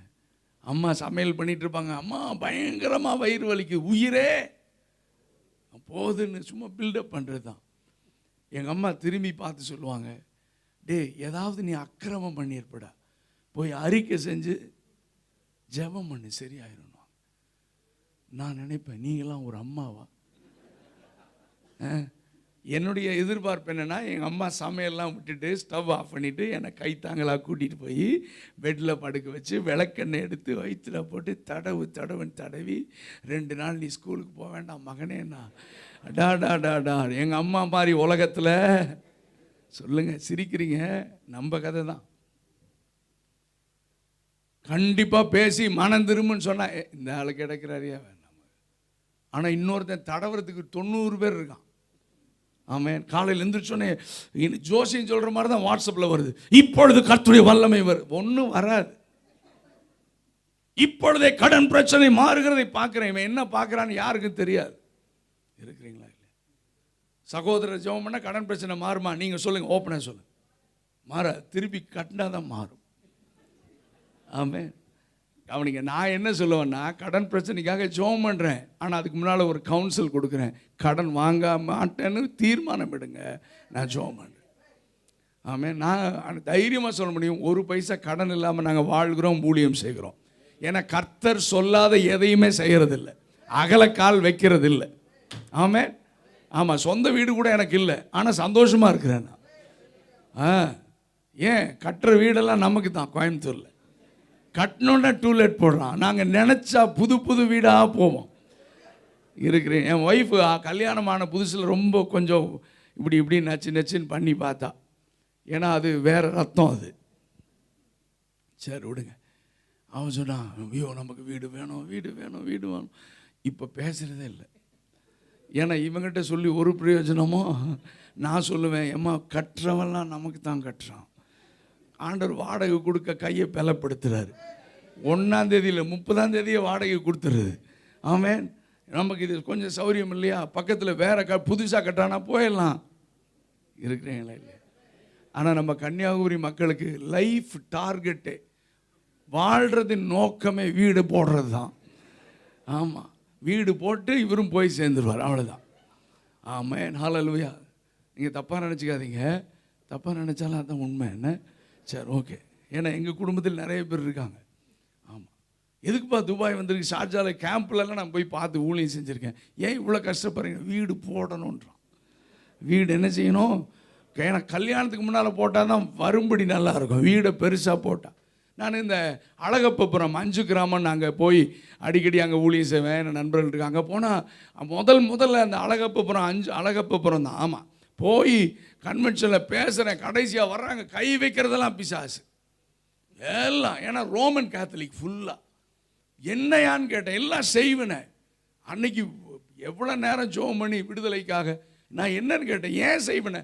இல்லை, பக்கத்து வீட்டை விட இவன் கொஞ்சம் ஒரு அடி ஜாஸ்தியாக கட்டிட்டானா செய்வனை வச்சுருவான். My goodness. சரி, ஓகே, அதெல்லாம் பேச விரும்பலை. நல்ல கவனிங்க. அப்போது ஆமென். இந்த சாயங்கால சீசனில் தேவ சித்தம் செய்ய கர்த்தர் நமக்கு உதவி செய்வாராக. தேவனுடைய விருப்பத்தை நிறைவேற்ற கர்த்தர் நமக்கு அனுக்கிரகம் செய்வாராக. கரங்களை உயர்த்தி ஒரு அல்லேலூயா சொல்லுங்க பார்க்கலாம். ஹல்லேலூயா. Praise be to God. So இந்த சாயங்கால நேரத்தில் நாம் தேவனோடு நெருக்கமான உறவை வைத்திருந்தால் எந்த சூழ்நிலையை குறித்து நமக்கு கவலையே இல்லை. நம்ம என்னன்னாலும் டைரக்டா போங்க ஆண்டவர்கிட்ட. ஆமென். ஜெப உதவி மற்றவர்களை நாடுவது தவறல்ல, அதே பொழப்ப வச்சுக்காதீங்க.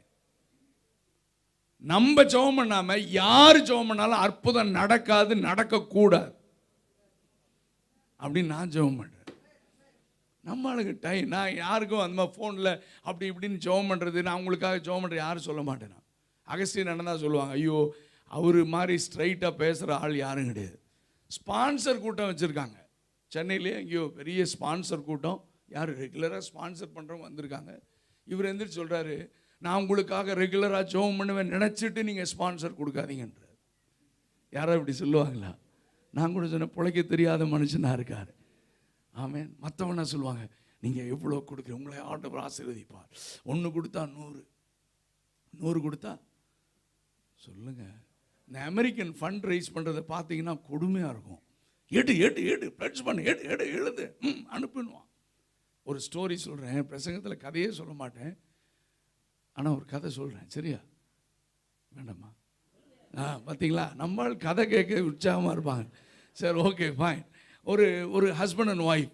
அந்த கணவன் சர்ச்சுக்கே வரமாட்டாராம். ஏன்னா அவர் சொல்லுவாராம், இவன் திருட்டு பசங்க, காணிக்க நம்ம பாக்கெட்டில் இருக்கிறதெல்லாம் என்ன செஞ்சிருவான், பிடிங்கிடுவான், அதனால் சர்ச்சுக்கே வரமாட்டேன். இந்த அம்மாவுக்கு ரொம்ப பாரம். ஒரு நாள் ஏதோ ஸ்பெஷல் மீட்டிங், அவர் எப்படியோ சொல்லி பாஸ்டர் சொல்லி எப்படியோ சரி நம்ம போகலாம், ஆனால் காணிக்க எடுக்கிற நேரத்தில் என்ன செய்யணும், உணர்ச்சி வட்டக்கூட கவனமாக இருக்கணும்னு உட்காந்துருந்தாராம். அவன் பாஸ்டர் காணிக்க எடுக்கவும் முன்னால், எங்கள் ஊர்லலாம் காணிக்க எடுக்கிறதுக்கு முன்னால் பேசுகிறதுக்குன்னே கிருபை பெற்றவங்க ஒரு சிலர் இருப்பாங்க. அவங்க பேசுகிறாங்கன்னா பர்ஸு தானாக கீழே வந்துடும், அப்படி பேசுவாங்க. சரி ஓகே, பாஸ்ட் இப்போ பேசுகிறார். என்ன சொல்கிறார்? நீங்கள் 10 ரூபா கொடுத்து சாட்சியெல்லாம் சொல்கிறார். 10 ரூபா கொடுத்தா 100 ரூபா, 100 ரூபா கொடுத்தா 1000 ரூபாண்டா. பார்த்து யோசித்தார், ஒருவேளை உண்மையாக இருக்குமோ, யார் உண்மையாக இருக்குமான்னு சொல்லிட்டு, சரி எதுக்கும் ஒரு சின்ன செக் பண்ணி பார்த்துலாம், ஒரு சின்ன அமௌண்ட் என்ன செய்யலாம் போடலான்னு சொல்லி காணிக்கப்பட்டி வந்தோடனே பாக்கெட்லேருந்து ஒரு 200 ரூபா எடுத்து என்ன செஞ்சாராம்? சொல்லுங்கள். இல்லை சாரி, ஃபஸ்ட்டில் வந்து ஒரு 20 ருபீஸ். ஐம் சாரி, மறந்துட்டேன், கதையை மறந்துட்டேன் பாருங்க. மை காட், இதுக்கு தான் கதை தெரியாது, கதை சொல்லக்கூடாது. சரி, சாரி, ஒரு 200 ரூபா எடுத்து என்ன செஞ்சாராம்? அப்படி காணிக்க போட்டாராம். இந்த அம்மாவுக்கு நான் மை காட், என் கணவன் என்ன செஞ்சிட்டாரு? மனம் திரும்பிட்டார், ரொம்ப சந்தோஷம். ஆனால் இந்த ஆள் எதுக்கு போட்டான்னா அவருக்கு மட்டும்தான் தெரியும். அப்படி போட்டு கொஞ்ச நேரத்தில் காணிக்க போயிருச்சான். திடீர்னு பின்னால் ஒருத்தர் உண்மையாகவே தட்டி 2000 ரூபாய் எடுத்து கொடுத்தார். இன்னொரு காணிக்க எடுத்துடலாமா இப்போ? சரி ஓகே, விடுங்க. 2000 ரூபா கொடுத்தாராம். இவர் பார்த்தாரம்மா, ஐயோ இவ்வளவு நாள் நான் என்ன செஞ்சிட்டேன், வேஸ்ட் பண்ணிட்டேன்ப்பா, என்னையா இவ்வளோ பயங்கரமான அற்புதம் நடக்குதுன்னு பார்த்தாரு. இவருக்குள்ள ஒரே சந்தோஷம். ஆனால் போராட்டம், என்ன செய்யலாம்? இதை போட்டால் எவ்வளோ கிடைக்கும்?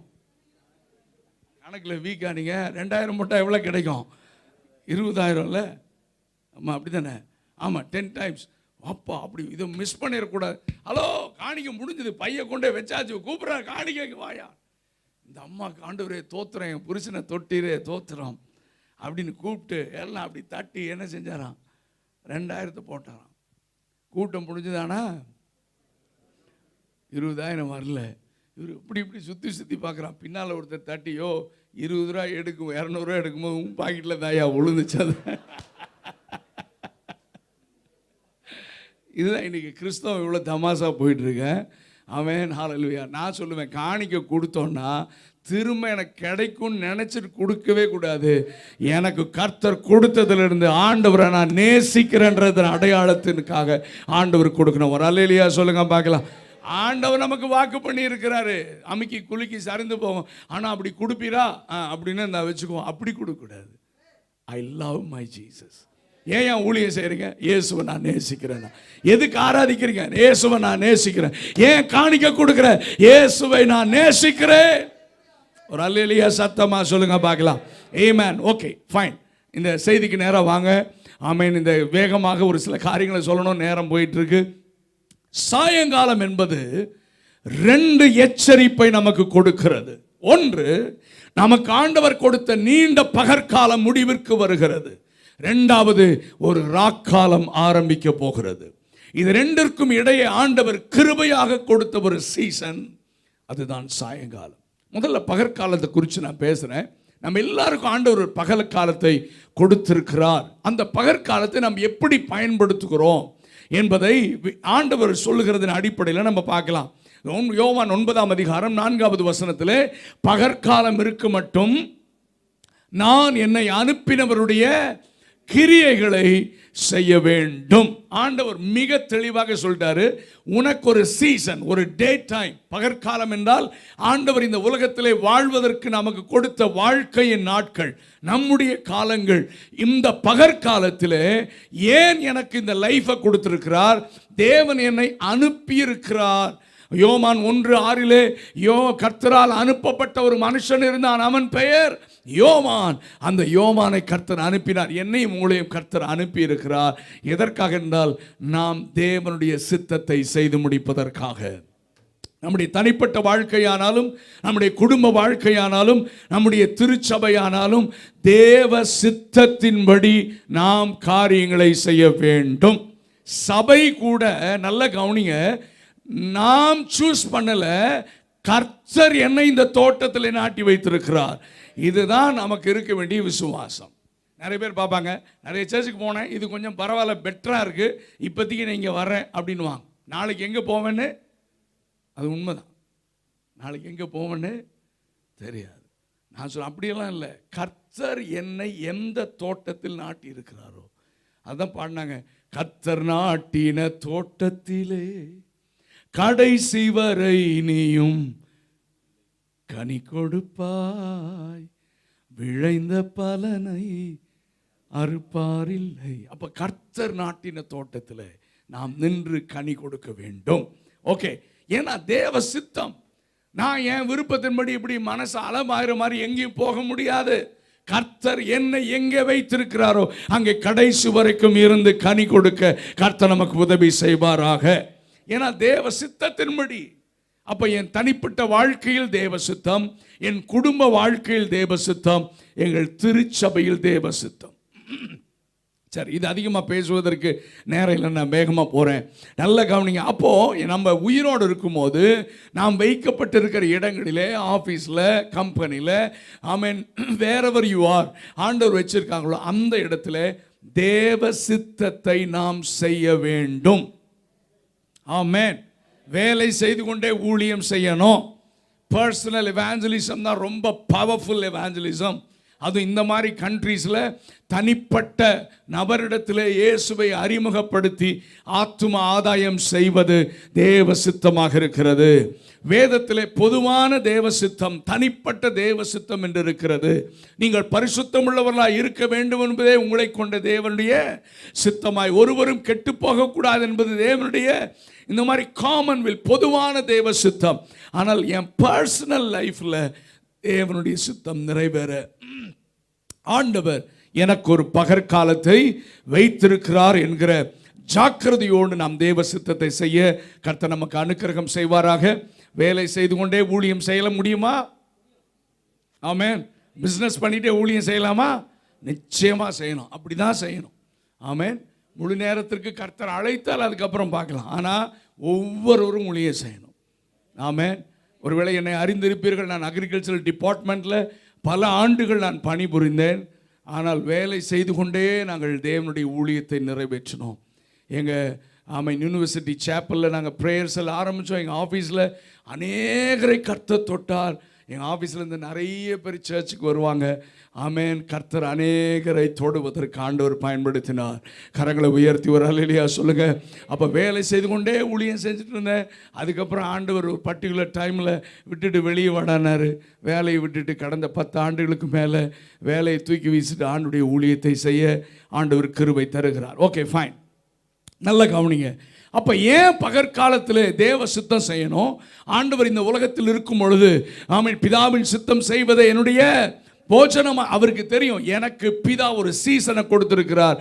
அந்த சீசனில் தேவனுடைய சித்தத்தை நான் செய்து முடிக்க வேண்டும். ஏன்னா அதே வசனத்தின் பின்பகுதியில் இருக்கிறது, ஆமென், ஒருவரும் கிரியை செய்யக்கூடாத ஒரு ராக்காலம் வருகிறது. அந்த சீசனுக்கு போவதுக்கு முன்னால நான் என்னுடைய சக்சஸ்ஃபுல்லாக பிதாவின் சித்தத்தை நான் செய்து முடிக்கணும். அப்படி நீங்கள் பிதாவின் சித்தத்தை செய்ய ஆரம்பிச்சிங்கன்னா பிசாசு உங்களை ஃப்ரீயாக விட மாட்டான். தேவனோடு நெருங்க நெருங்க உங்களுக்கு போராட்டம் அதிகமாக வரும். உலகத்தில் உங்களுக்கு உபத்திரவம் உண்டு. தேவ ராஜ்யத்தை ஸ்தாபிக்க தீவிரம் காண்பிக்கும் பொழுது உங்களுக்கு போராட்டம் உண்டு. ஆனால் ஜெயிப்பது நீங்கள் தான். ஏனென்றால் ஜெய கிறிஸ்து நம்மோடு கூட இருக்கிறார். அவன் மேக்சிமம் ட்ரை பண்ணுவான் நம்மை சோர்வுக்குள் ஆக்குவதற்கு. எனக்கெல்லாம் நிறைய த்ரெட்டு வந்தது. நான் அக்ரியில் ஒர்க் பண்ணும்போதே என்னுடைய நோட்டீஸ் இவ்வளோ சேர்த்து வச்சுருந்தாங்க நம்முடைய நண்பர்கள். ஆர்எஸ்எஸ், விஸ்வ ஹிந்து பரிஷத், எனக்கு கவர்மெண்ட்டு, போலீஸ் அஃபிஷியல், ஆமேன், எல்லா டிஏஜி எல்லாத்துக்கும் பண்ணாங்க. எனக்கு என்கொயரி நடந்தது, டிபார்ட்மெண்ட் என்கொயரி நடந்தது. அவன் போலீஸ் டிபார்ட்மெண்ட்டில் கூப்பிட்டு என்கொயரி நிறைய என்னை பற்றி தவறா. இவர் கிராமங்களுக்கு போகிறாரு, காசு கொடுத்து மதம் மாற்றுறாரு, இவர் அரசாங்க சம்பளத்தை வாங்கிட்டு இவர் மதம் மாற்றம் செய்கிறாரு அப்படின்னு ஏகப்பட்ட கம்ப்ளைண்ட் பண்ணியிருந்தாங்க. நான் ஒரே பதில் எழுதி கொடுத்தேன். என்னுடைய சர்வீஸில் கிட்டத்தட்ட 4-5 வருடங்கள் லாஸ் ஆஃப் பே போட்டு தான் நான் ஊழியம் செஞ்சேன். ஆமேன். அப்போது ஏன்னா வீக்கெண்ட்ஸில் இருக்க மாட்டேன். என் ஆஃபீஸில் கேட்பார், உங்களுக்கு எப்படி லீவ் இருக்குன்னு கேட்பார். ஏன்னா லீவ் இல்லைன்னா பணம் வேண்டாம், கழிச்சிக்கோ, அவ்வளோதான் நம்ம பாலிசி. அதனால் ஓடி நான் சொன்னேன், என் சர்வீஸ் ரெஜிஸ்டர் எடுத்து பாருங்கள். ஆமேன், எத்தனை வருஷம் நான் லாஸ் ஆஃப் பேன்னு பாருங்கள். ஆமீன், சம்பளத்தை வாங்கி ஊழியம் செய்யலையா? என்னை ரட்சித்த தேவனை நான் ஊழியம் செய்வேன், ஆராதிப்பேன், அவரை குறித்து அறிவிப்பேன்னு எழுதி கொடுத்தேன். என்னுடைய நல்ல நண்பர் ஜாயின்ட் டைரக்டர் அவர் சொன்னார், சார் எனக்காக கொஞ்சம் மாற்றி எழுதி கொடுங்க. நான் சொன்னேன், நெவர், நோ, அனுப்புங்க. அப்படியே அனுப்புனார். கவர்மெண்ட்டில் சொன்னால் இனிமேல் இப்படி பண்ணக்கூடாதுன்னு சும்மா வார்ன் பண்ணி, ஏன்னா அவன் ஒன்றும் சொல்ல முடியாது. அதுக்கு வார்ன் பண்ணி அவன் ஃபைலை க்ளோஸ் பண்ணிட்டான். ஆண்டவர் சொன்னார், நீ வெளியே வந்துடுனார். அப்போ தேவ சித்தம் செய்யும் போது பிரச்சனைகள் வரும், போராட்டங்கள் வரும். பகற்காலத்தில் தேவனுடைய சித்தம் செய்ய நீ தீவிரம் காண்பிக்கும் போது, சாதாரணமாக சர்ச்சுக்கு வந்துட்டு போகிறவங்க, சார் எங்களுக்கு யாருக்கும் தொந்தரவு இருக்கா சார், போவேன் வருவேன், மற்றபடி அடுத்த வாரம் மறுபடியும் போனால் போவேன். ஆமாம், அந்த மாதிரி ஆளுகளுக்கு பிரச்சனையே வராது. நிறைய பேர் பார்க்குறேன், இப்படியே இருந்துடலாமோ, பிரச்சனையும் வராது, பரலவும் வர முடியாது. ஆமென். அப்போது தேவ சித்தம் செய்யணும், ஜெபம் பண்ணணும், ஆண்டவரோடு நெருங்கி நடக்கணும், பிசாசுடைய ராஜ்யத்திற்கு பாதிப்பு உண்டாக்கிட்டே இருக்கணும். அப்போ அவன் போராடி பார்ப்பான். ஆனால் கர்த்தர் நம்மோடு கூட இருக்கிறார், நம்மை ஜெயிக்க வைப்பார். தேவ சித்தத்தை செய்து முடிக்க கர்த்தர் நமக்கு உதவி செய்வார். ஒரு அல்லேலூயா சத்தமாக சொல்லுங்க பார்க்கலாம். இப்போ பாருங்க, ஏசப்பாவுக்கே பிரச்சனை வந்துச்சு. பகற்காலம் இருக்கும் மட்டும் அங்கே என்ன, லூக்கா 13ஆம் அதிகாரம் 31, 32, 33 ஆமென், பரிசேயர் ஏரோது உம்மை கொலை செய்ய மனதாய் இருக்கிறான் என்று அங்கே டிஸ்டர்ப் பண்ணாங்க. ஐயோ, அதனால் தயவு செய்து இடத்த விட்டுட்டு நீங்கள் போயிருங்க, கிளம்புங்க, இங்கெல்லாம் நீங்கள் இருக்கக்கூடாது. ஆண்டவர் உடனே போல அவர் சொன்னார், இன்றைக்கும் நாளைக்கும் மறுநாளைக்கும் நடமாட வேண்டும், பிசாசுகளை துரத்தணும், வியாதியஸ்தரை சுகப்படுத்தணும்.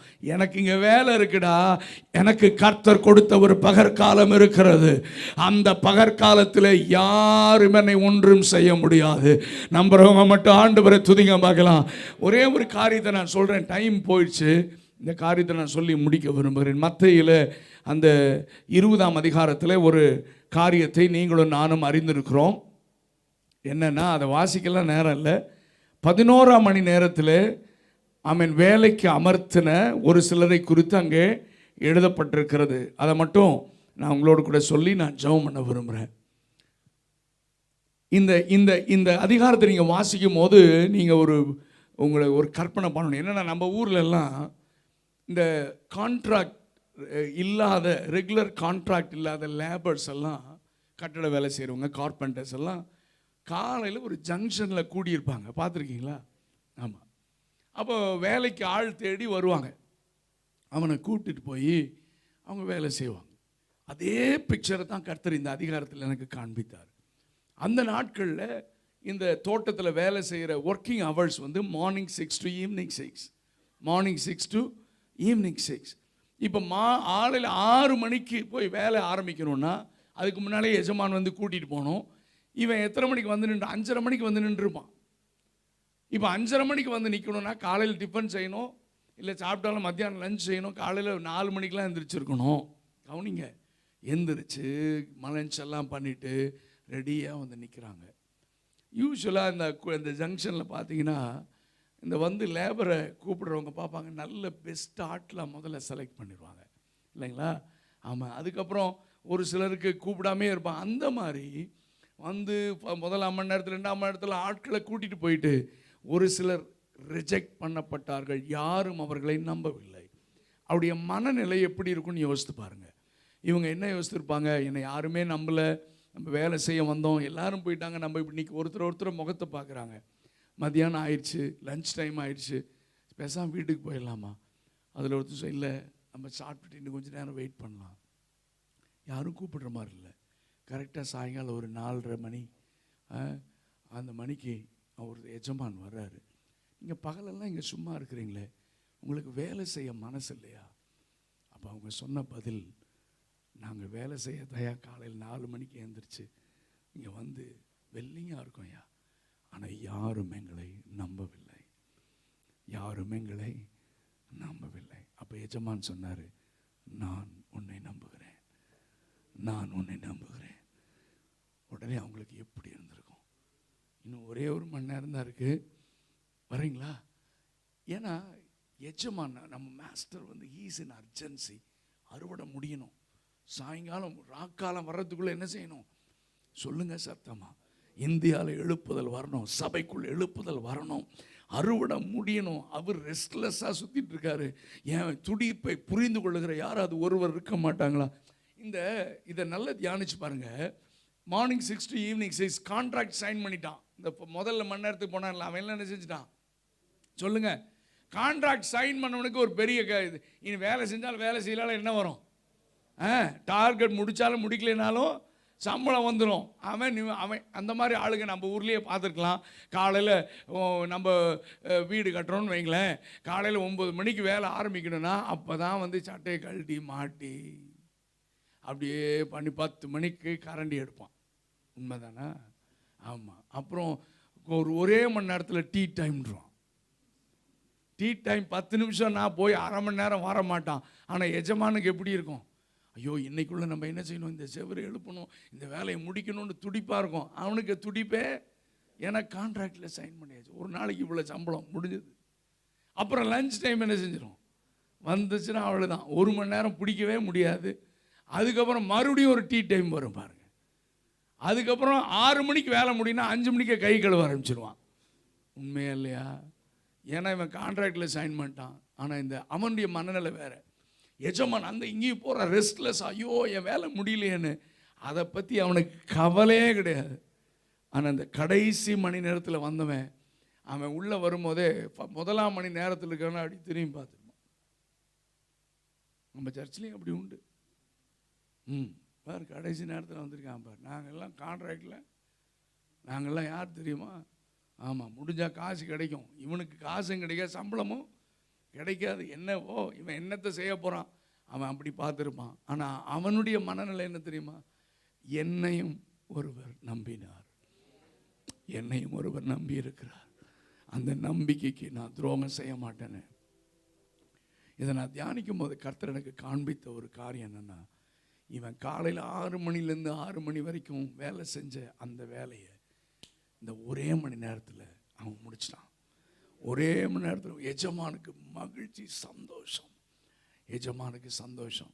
இப்போ கூலி கொடுக்குற நேரத்தில் வரான், வரிசையாக நிற்கிறான். முதல் மணி நேரத்தில் அப்படியே காலரை தூக்கிட்டு வரான்.